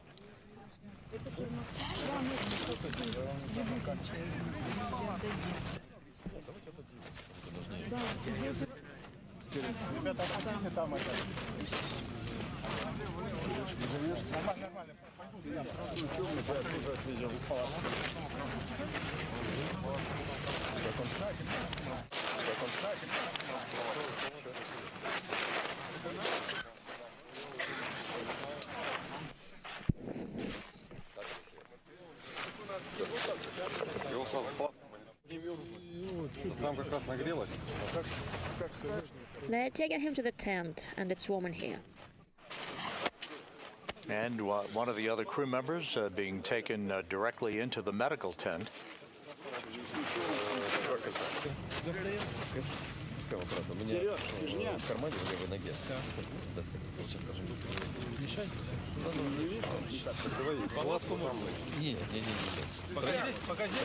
Maybe into the tent? No, no. Traditions are not to be broken. I'll wait for everyone.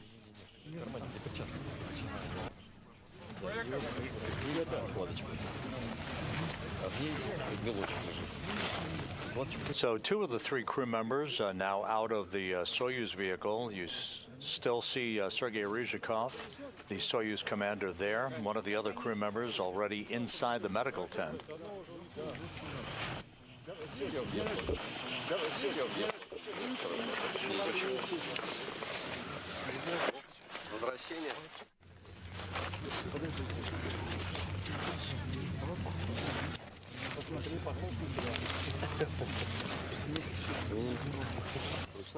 And handmade.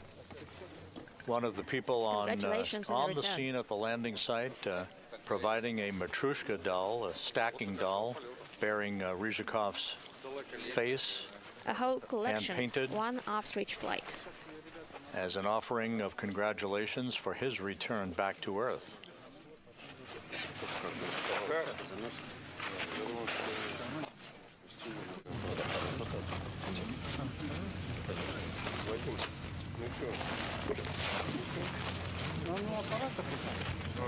Тогда ему прямо так аппарат. Да, и потом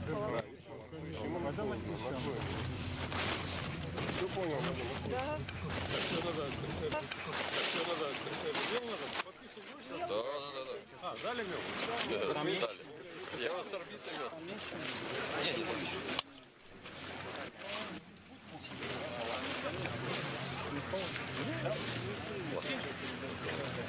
Мы же...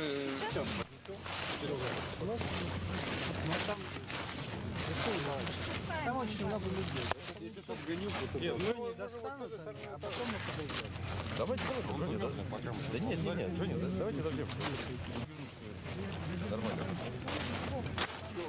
сколько 4 растиши может зайдут сами? И сколько места надо? Ну, так, у нас сколько? 7 литературных гостиных. По каждой. Поэма сейчас.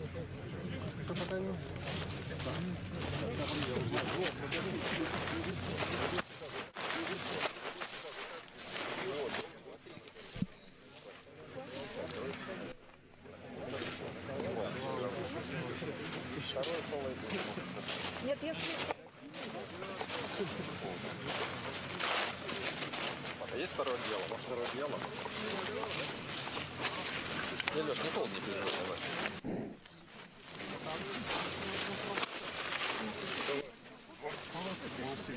Нет, давайте мы это там уберем немножко. Поднесем. Сказали, сейчас достанут. Нет, третьего члена. После эвакуации. Сейчас третьего члена экипажа эвакуируют.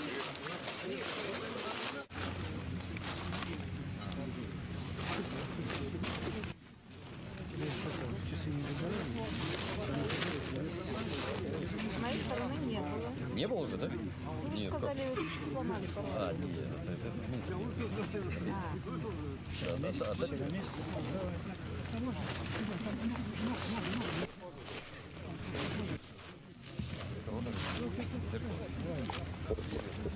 Высотомер могут пожаловать.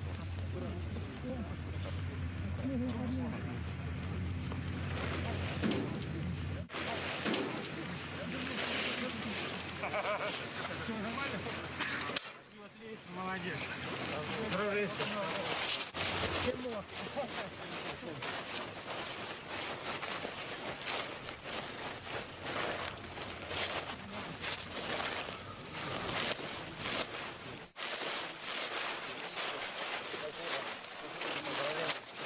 NASA's Johnny Kim,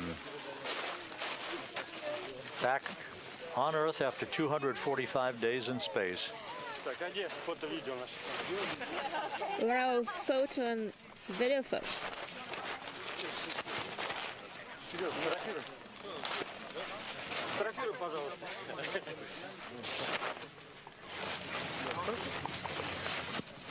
So all three crew members now out of the Soyuz vehicle. The Soyuz commander, Sergei Ryzhikov, was first out. He is still sitting in his chair, getting his land legs back. Alexei Zabritsky was taken directly into the medical tent nearby. And there's NASA's Johnny Kim, having completed his first flight into space. Ryzhikov now being brought to the medical tent as well. Kim will follow in just a couple of minutes.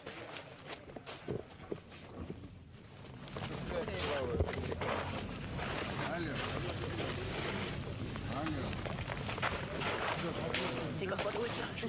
Yeah, I'll do the same.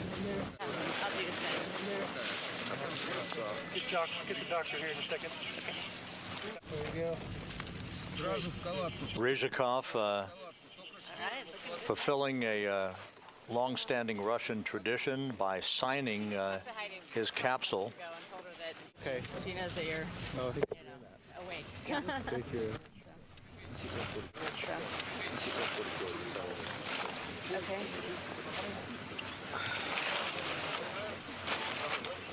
You want your comm cap off or you're good? Yeah, I'll take it off. Сколько? Не вижу. Signing the capsule and the date of its landing, December 9th, Kazakhstan time.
And another view, courtesy of Roscosmos, showing Sergei Ryzhikov being brought to the inflatable medical tent.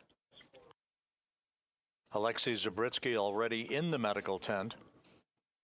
And Johnny Kim having a few minutes to get his land legs back. Still sitting in the chair nearby the Soyuz MS-27 spacecraft that the 3 crew members landed in some 44 minutes ago.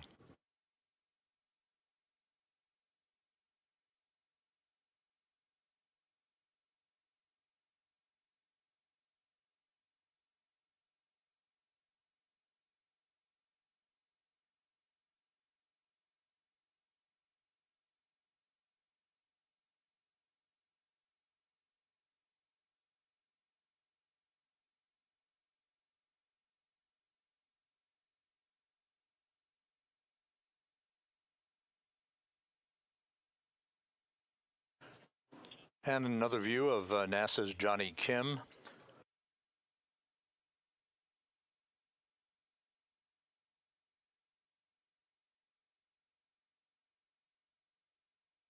The Soyuz MS-27 landed at 11:03 p.m. Central Time, 12:03 a.m. Eastern Time on Tuesday morning, December 9th, 10:03 a.m. Kazakhstan time at the landing site, some 91 miles southeast of the town of Roscosmos.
And the third and final crew member of Soyuz MS-27, Johnny Kim, now being brought to that nearby inflatable medical tent.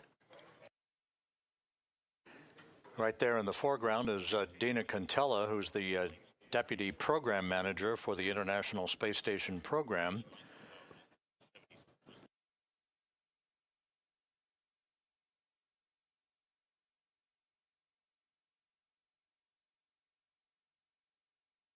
So all 3 crew members now inside that inflatable medical tent. They will be helped out of their Sokol launch and entry suits into more comfortable clothing, and will have an opportunity to be brought to 3 waiting Russian helicopters, 1 for each crew member, that will take them on a 2-hour flight back to the staging city of Karaganda, Kazakhstan. Kim will board a NASA jet with his NASA team members. They will fly back to the Johnson Space Center in Houston, while Alexei Zabritsky and Sergei Ryzhikov board a Gagarin Cosmonaut Training Center aircraft to fly back to their training base in Star City outside of Moscow.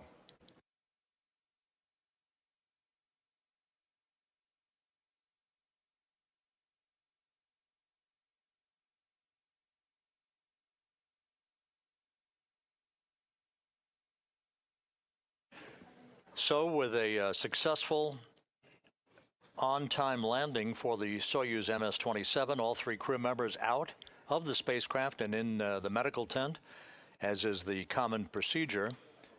It was a perfect undocking and ride home through the Earth's atmosphere for Soyuz MS-27, Johnny Kim, Alexei Zabritsky, and Sergei Ryzhikov.